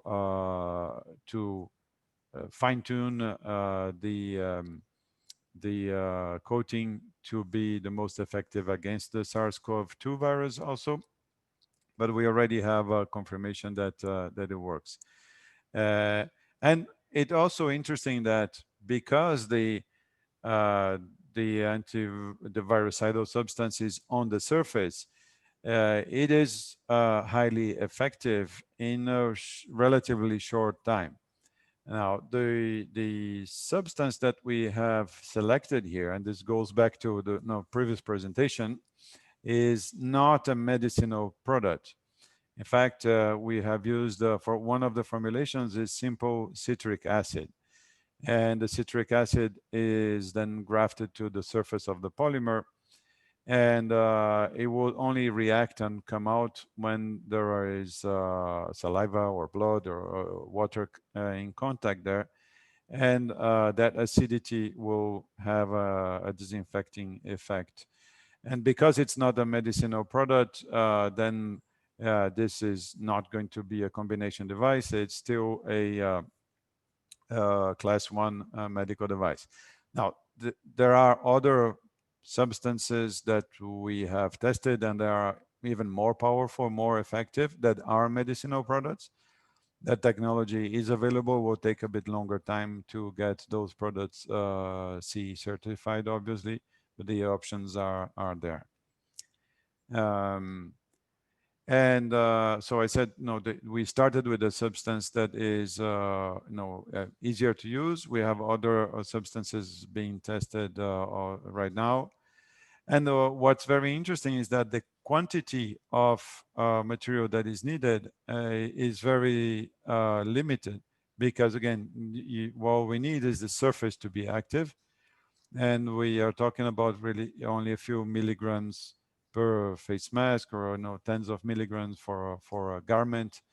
There are tests being done on films for visors and other ideas for filtration, air conditioning filtration for hospital and manufacturing environments, and other ideas like that. So this is achieved in one step with a low energy process, and is a continuous process. It's not a batch process. Now, this can be used in batch processes when you're making medical devices that are parts, and we have some examples of industrial applications like that in, for example, in the beverage industry. And it can be done either in batch or continuous, depending on the product that shape and form. So for this particular project, because it was addressing the pandemic, we went through a fast track to get all the tests done to show that the coating is effective against viruses, that the face masks are safe for the wearer, and that they still perform their primary function of filtration without loss of breathability, because it's just a molecular layer. And different tests on cytotoxicity, skin irritation, etc., to make sure that the device is safe. We're hoping that the first customers will get CE certified face masks on the market by the end of the year, or just early next year. There are companies in Belgium, Luxembourg, and France already in prototyping stage, and other countries now people starting to test this.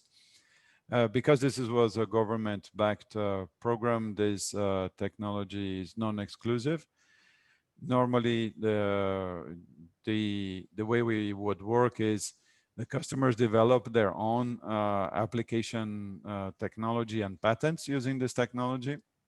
In this case, it's a government-funded program to address the pandemic, so it's supplied on a non-exclusive basis. But there are other possibilities for customization later.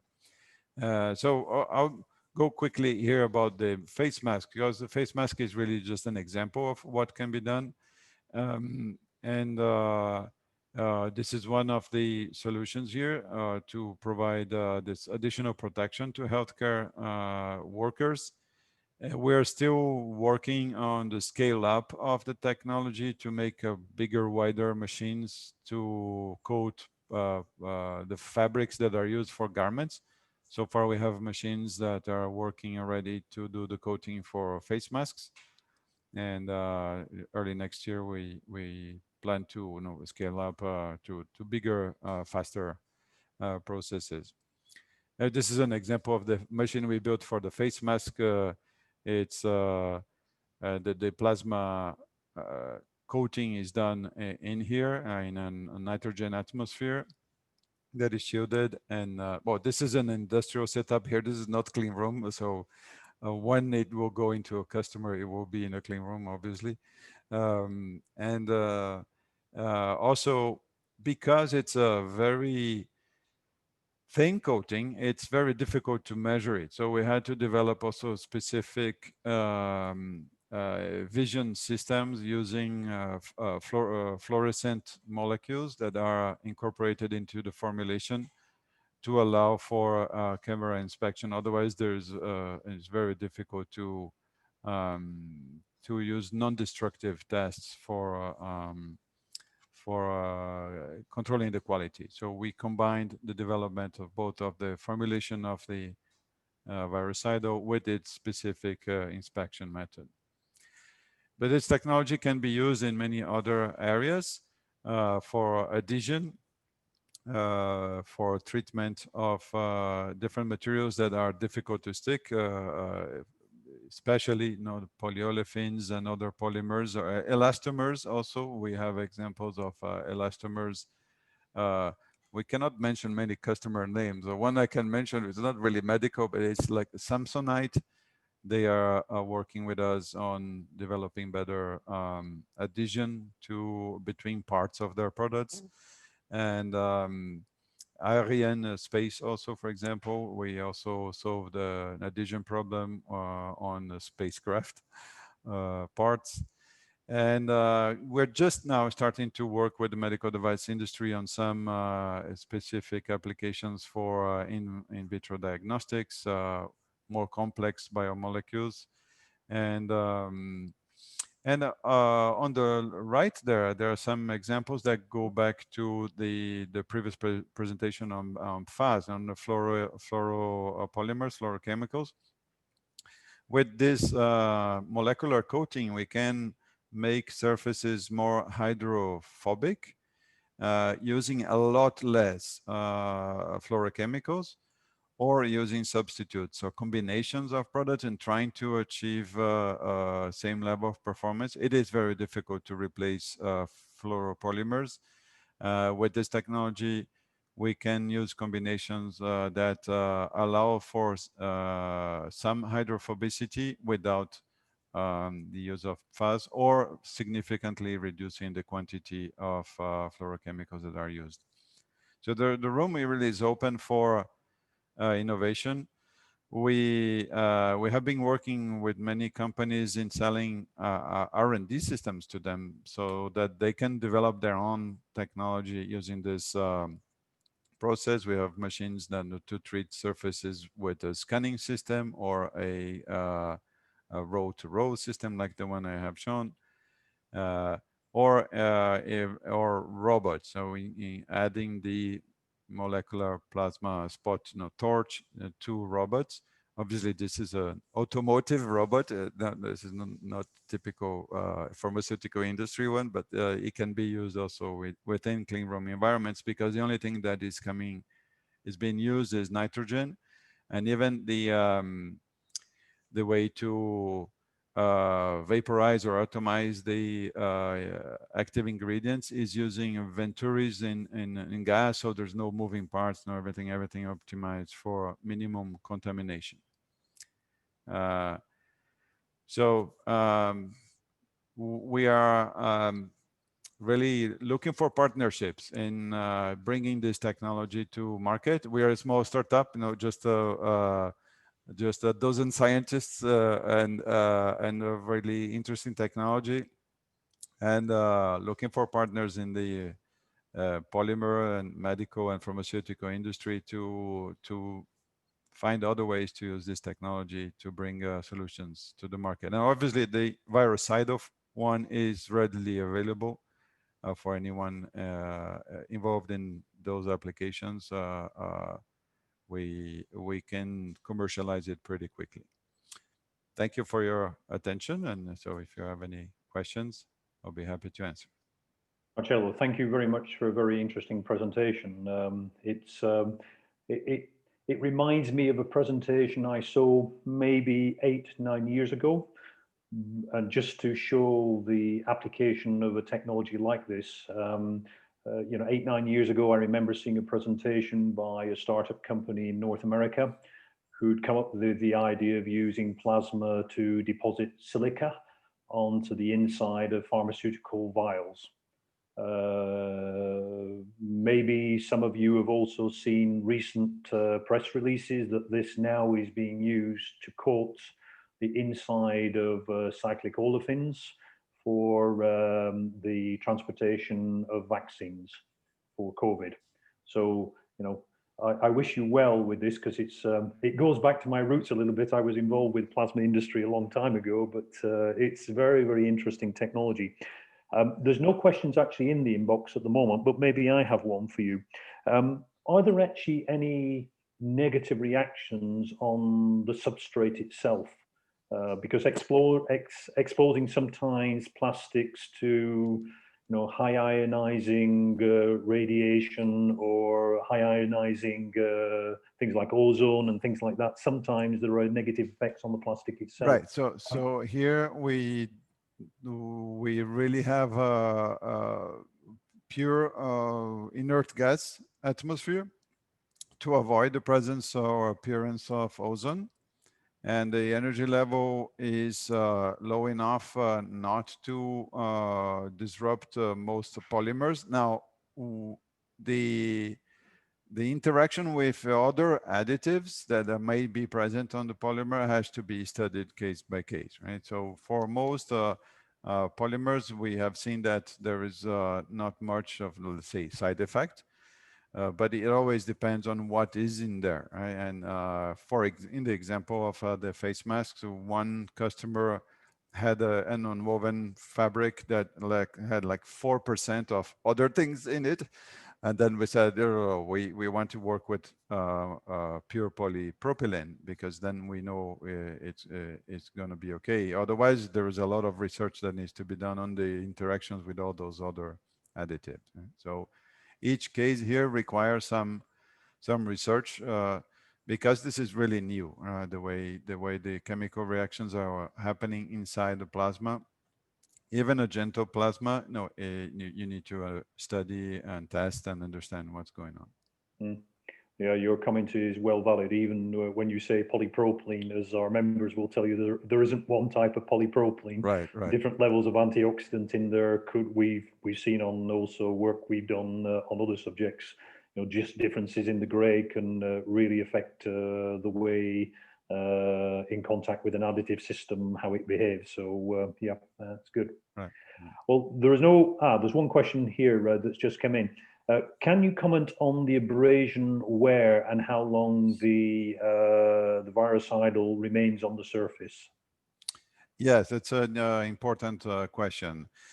Because it's a very low, thin layer, the resistance to strong mechanical abrasion is not high. So it is really optimized.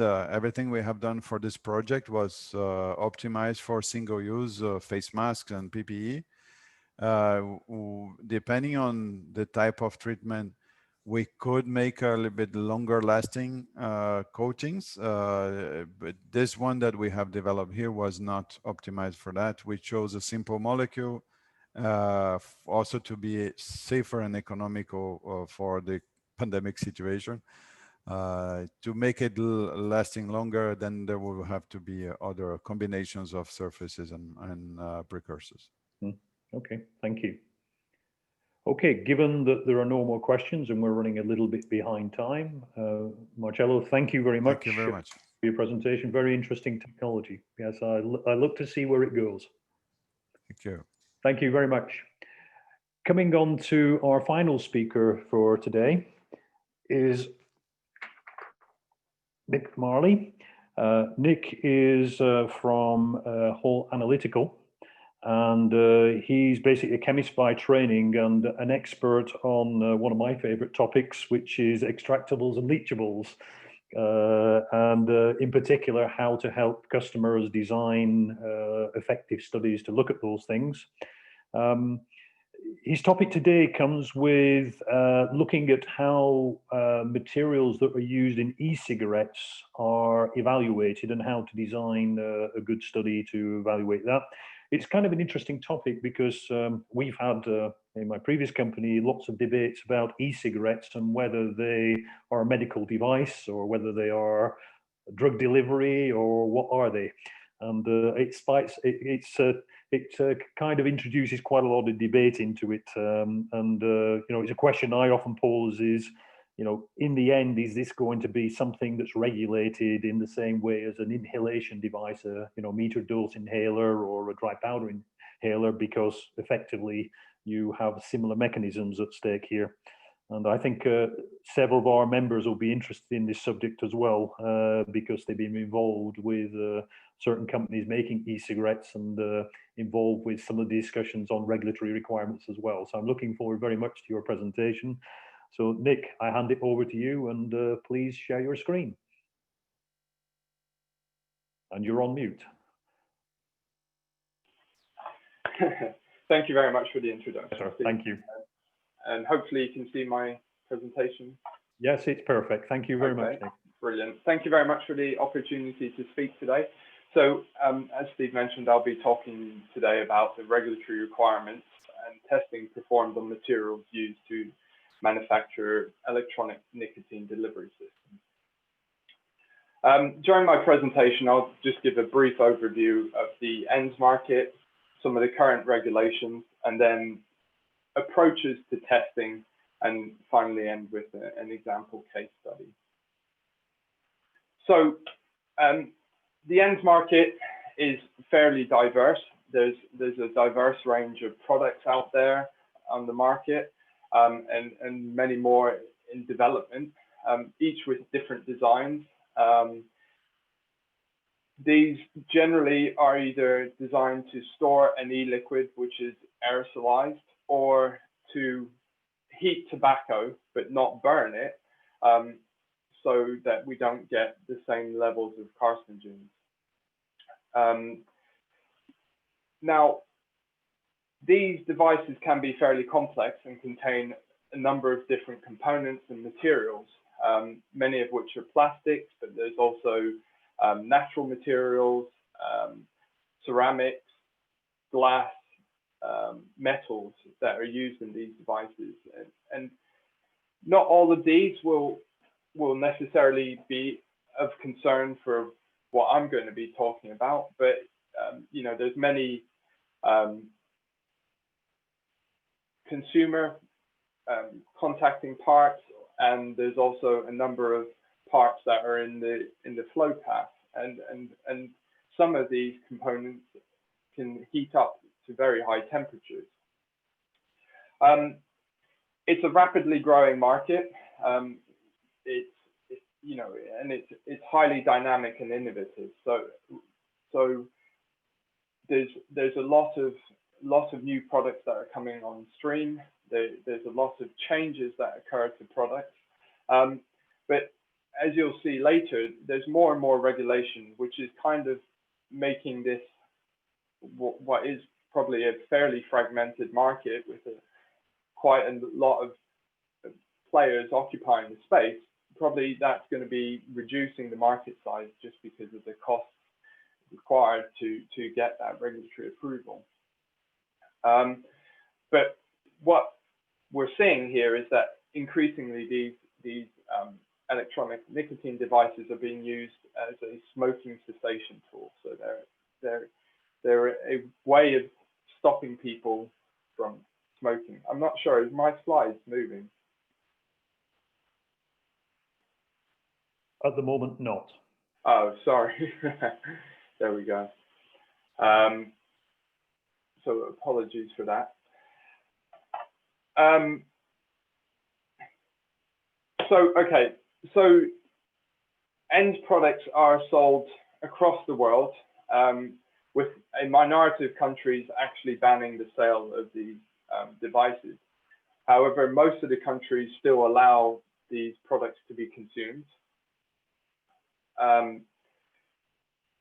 Now, from a regulation side of things, I've kind of split this into two different product types. So one is nicotine-containing products, and then the other type is nicotine-free products.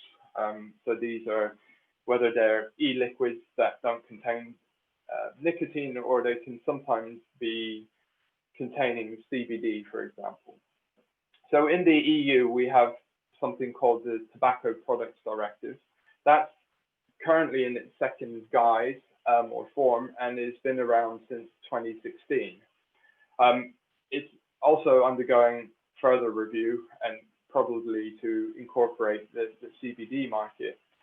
And then anything in the EU that's nicotine-free is generally considered to be a consumer product. Whilst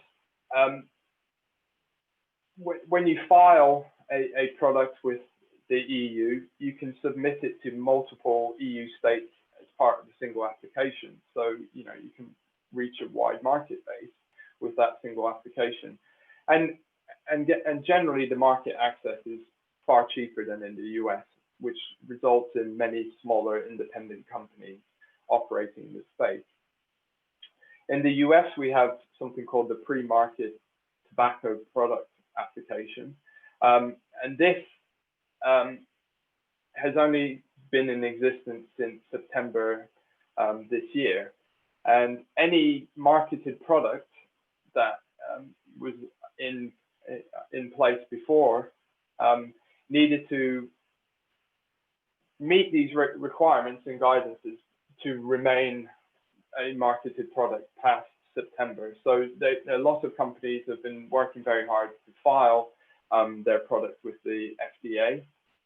And all new products will need to comply. So there's a lot of testing that is going on. There's large costs associated with the PMPA submission. So it's really limited to the big tobacco companies and some medium to larger size independent companies. The rest of the world is very much a case by case. It's mostly unregulated, and in a few countries, as I mentioned, they are banned. But you know, the main reason the regulators are interested in these devices is consumer safety. You know, these are inhalation products. It's a high risk route of administration for, and a large group of consumers are ex-smokers, so they may have, you know, health concerns, particularly with, you know, their lungs. And as we know, polymers are known to contain chemical compounds which can migrate from the material. Some of these compounds can be present at potentially toxic or harmful levels. And, you know, when these compounds are inhaled, they can be absorbed through the lungs into the blood stream very easily and potentially cause systemic harm. So this is, you know, really the main reason why there's regulation around this area. So when we're talking about materials, you know, there's not actually a lot of specific guidance in the regulations, you know, apart from some statements saying that, you know, it's the responsibility of the manufacturer or importers to ensure the quality and safety of the product. That can be, you know, a number of different things. And you know, the manufacturer or the importer needs to establish that the product does not have any suspected adverse effects to human health. So, you know, that can come from the materials being used in the manufacture of these components. Whereas in the US, the regulations are a bit more clear around the packaging, and, you know, they very much stated that, you know, the container closure system or the device should not intentionally or unintentionally leach ingredients into the packaging of the product, and it recommends that information concerning substances that may be solvent extracted from the container closure are submitted. Now, a lot of what the FDA has done is actually define a list of 30-odd compounds that they consider to be harmful or potentially harmful, and these are targeted for. But all these compounds, or most of them, are related to the ingredients which go into an e-liquid. You know, there's very little here that is related to a packaging. There's various scientific organizations that have put together guidances for testing e-liquids and aerosols for these specific target analytes. But when we talk about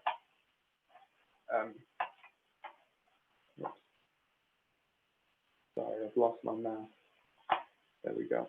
When we talk about the materials themselves, we have very little specific guidance on how to test the materials used in these electronic cigarettes. So, you know, what that means is that we have to, you know, that there isn't a list of tests which must be performed. There isn't a list of methods or acceptance criteria. So this can be flexible and based on good scientific principles. And there's no specification. So the qualification of materials is based on the results and the toxicological assessment of those results. At Hall Analytical, we have a large experience working in the pharma, biopharma, medical device sectors. So this means that, you know, we leverage guidelines from these sectors to help us design our studies. You know, and it's not just limited to what's in the US Pharmacopoeia or guidance put out by the Product Quality Research Institute, or even from the medical device side in ISO 10993. You know, there's many different areas that we try and leverage. And actually in Europe, with the European Committee for Standardization is actually looking at this area, and they've set up a working group particularly focused on developing a standard for extractable and leachable analysis of e-cigarettes and e-liquids. And this group was formed earlier this year. I'm part of that group, but it's really in the infancy at the minute. So we haven't really come to any agreement on what this standard will look like. But it will be risk-based, and very much focused on the consumer safety side of things. So when we're looking at consumer safety, and you know, we need to understand what is the main thing that a toxicologist needs to know, and that is, you know, what the consumer might be exposed to and how much. So in order to do that, we need to design studies that can extract or pull out chemical compounds from the materials so that we can identify what those chemicals are.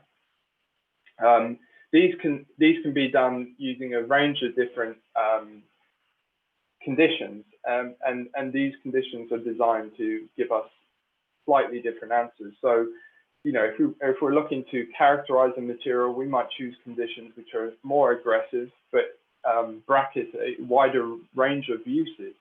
Whereas we might also design a study which is designed to simulate the real use of the product. So we might use conditions that are there to mimic, let's say, someone's saliva on a mouthpiece, and you know, consider room temperature. So they would tend to be less aggressive. But really, you know, the migration of chemical substances from the material is considered to be generally diffusion-led. So time and temperature and surface area can have an effect on that. From an analysis side, the aim of these studies is to detect and identify and quantify organic and inorganic chemical substances. We don't know what we're looking for, so we need to choose technologies which enable us to look for a wide range, or as wide a range of chemical species as is possible, obviously in as short a period of time as possible.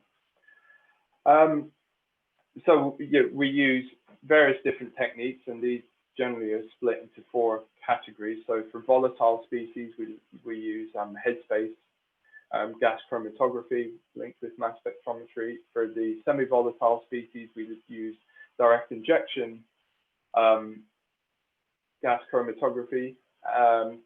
For non-volatile species, we're looking at liquid chromatography.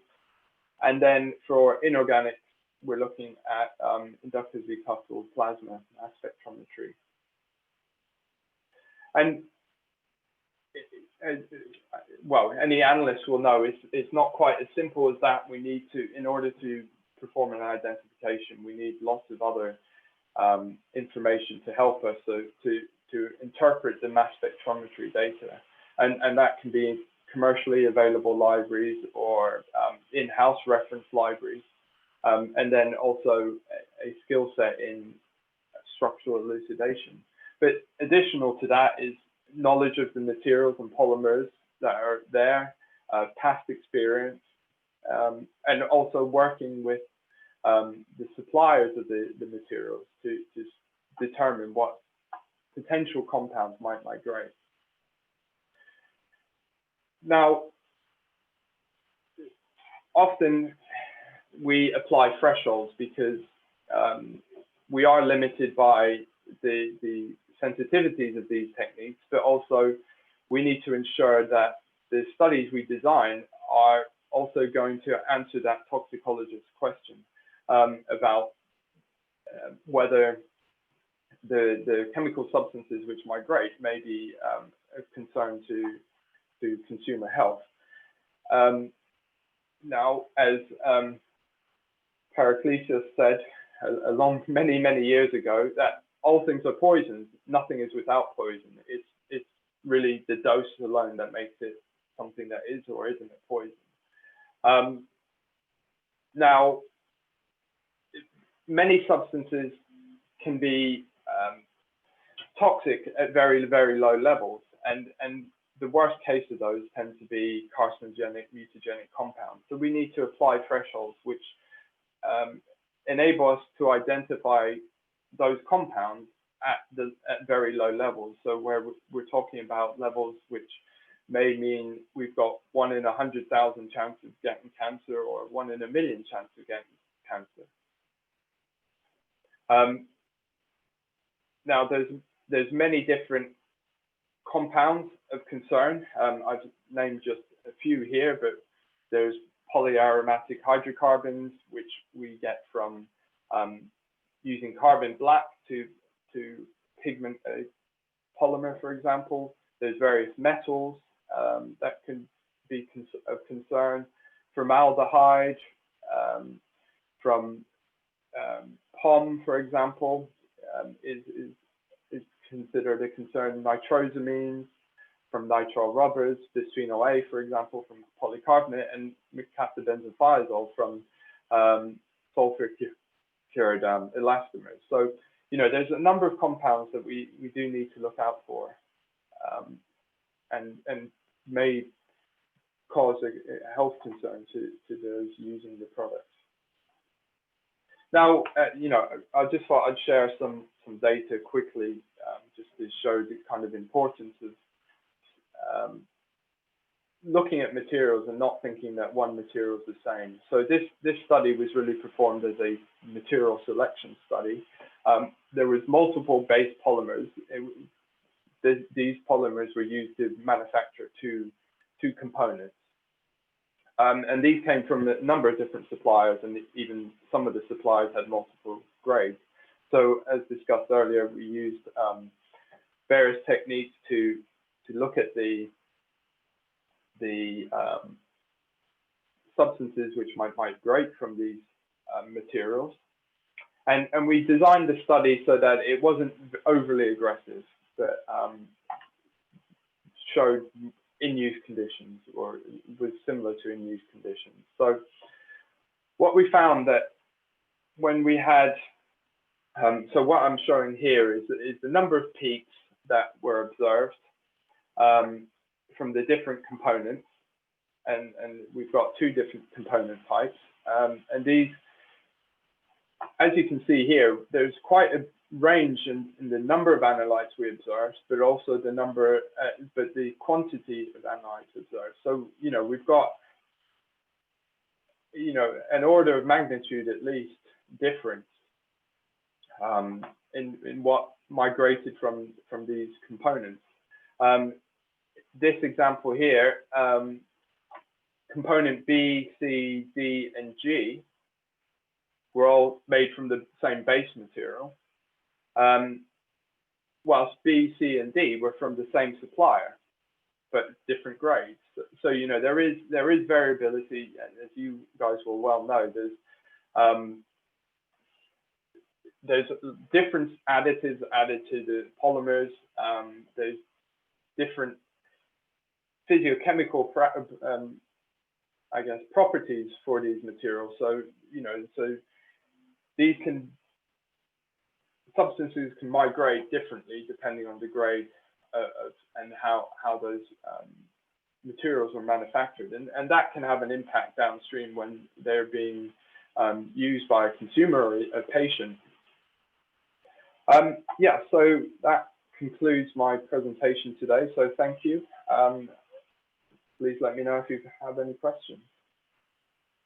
Nick, thank you very much. I think it's raised quite a number of interesting topics here, starting not only on how you actually design the extractable study to replicate the conditions of use, and also you raised the point at the end about how to identify what substances come out and where those variables might come from. For example, you have the same material, the same polymer in blue and the same polymer in red, you will get a completely different extractable profile, without doubt. But maybe while we're waiting for questions to come here, maybe a more general question. Why does the industry feel that it needs to develop a completely different standard when there are already well-established standards, as I indicated earlier, to do with inhalation devices that look at these risks, that look at extractables, leachables, etc. The only difference is there's no heating mostly involved in inhalers, but so I take your point, there is a little bit of a difference, but the evaluation methods are well established. They are, however, they are designed around different, let's say, contact solutions or different different approaches. So while there are guidances that we will draw on, they are looking at very different products, and we can use the general guidance that is defined in there, but sometimes those guidelines are very specific in certain areas, and it's not necessarily appropriate for this field, this sector. And I think it's, if we look at some of the inhalation guidances, they were developed, in the late 90s or the beginning of the millennium. So things have moved on a bit. Approaches in this field have moved on a bit. The thinking in this field has moved on a bit. So I think it's and I guess it's never nice going to a regulatory agency saying we don't have anything that we can reference here apart from completely different industries or completely different sectors. So I think it's sometimes important to have something that's specific to the area you're working in. Yeah, I guess what we try to avoid as an industry, I think speaking for the membership is, we all already have to deal with differences between the way USA looks at things and the way the rest of the world looks at things. ISO 10993 versus USP 8788, so to have another set of guidelines on top is something we definitely is absolutely, and I think a lot of what is available out there already is very much based on, and even food packaging, which is completely different. And I don't think it would be something where we look to do things very differently to what's already out there, but it's just to kind of ensure, the way the standard is set up is speaking to the correct, field. Okay. Yeah. I think what you said earlier about more risk-based approach, that's the way the industry is moving in general. And then, based on the risk, to design the tests that need to be done. I think you're right on step there. I've got a question just come in here, and the question is a rather interesting one: how to deal with the dose as people use this device in very, very different ways. And that would that not lead also to very, very low analytical thresholds? And that is one of the biggest challenges here.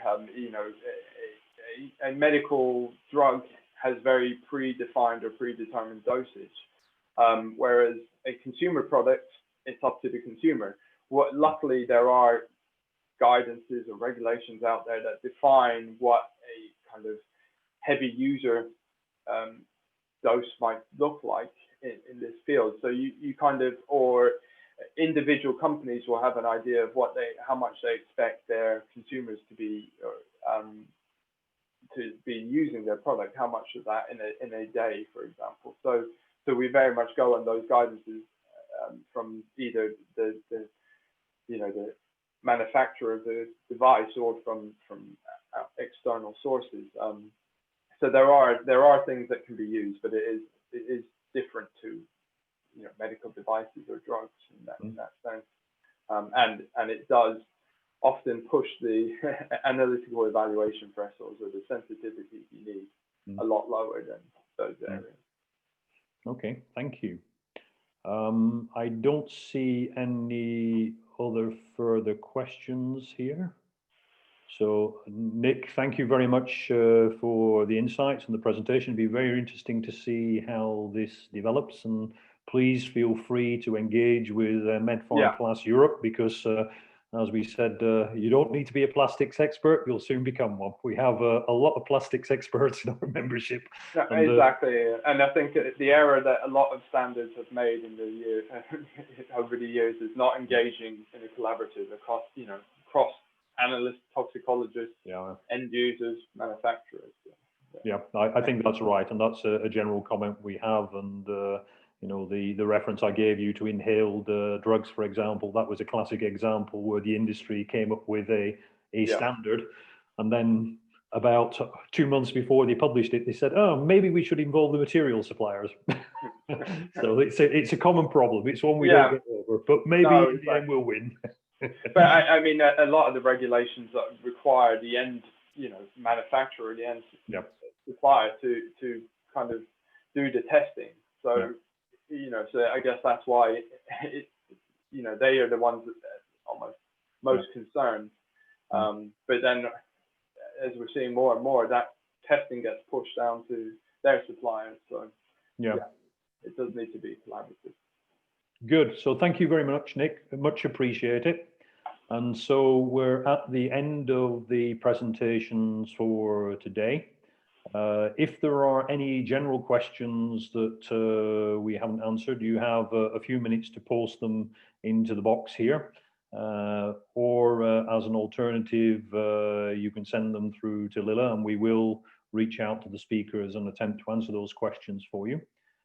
But I hope all of those of you attended today enjoyed the presentations. And it was the first time we did this in this way. And I think we're all hoping actually that we won't have to do this again and we could have face-to-face meetings. But thank you very much all for your participation. Let me thank again the speakers for the preparation and also taking the time out to attend the meeting. And on behalf of MedPharmPlast Europe, we look forward to your presence at further seminars, activities that we will plan next year. And for those of you who are not yet members and are interested in what we do and in participating and even joining one of our task forces, then please reach out to Lila and or myself, and we will be happy to give you more information. But on that note, I'd like to wish you a very good rest of the afternoon. And seeing as it's now close enough to Christmas to be buying Christmas presents, I wish you a very good end of year, a happy Christmas and safe Christmas with your families. And hopefully we all wish for a better 2021 and one where we can try and get back to whatever new normal is. So thank you very much for everybody. And I wish you a good rest of the day. Thank you.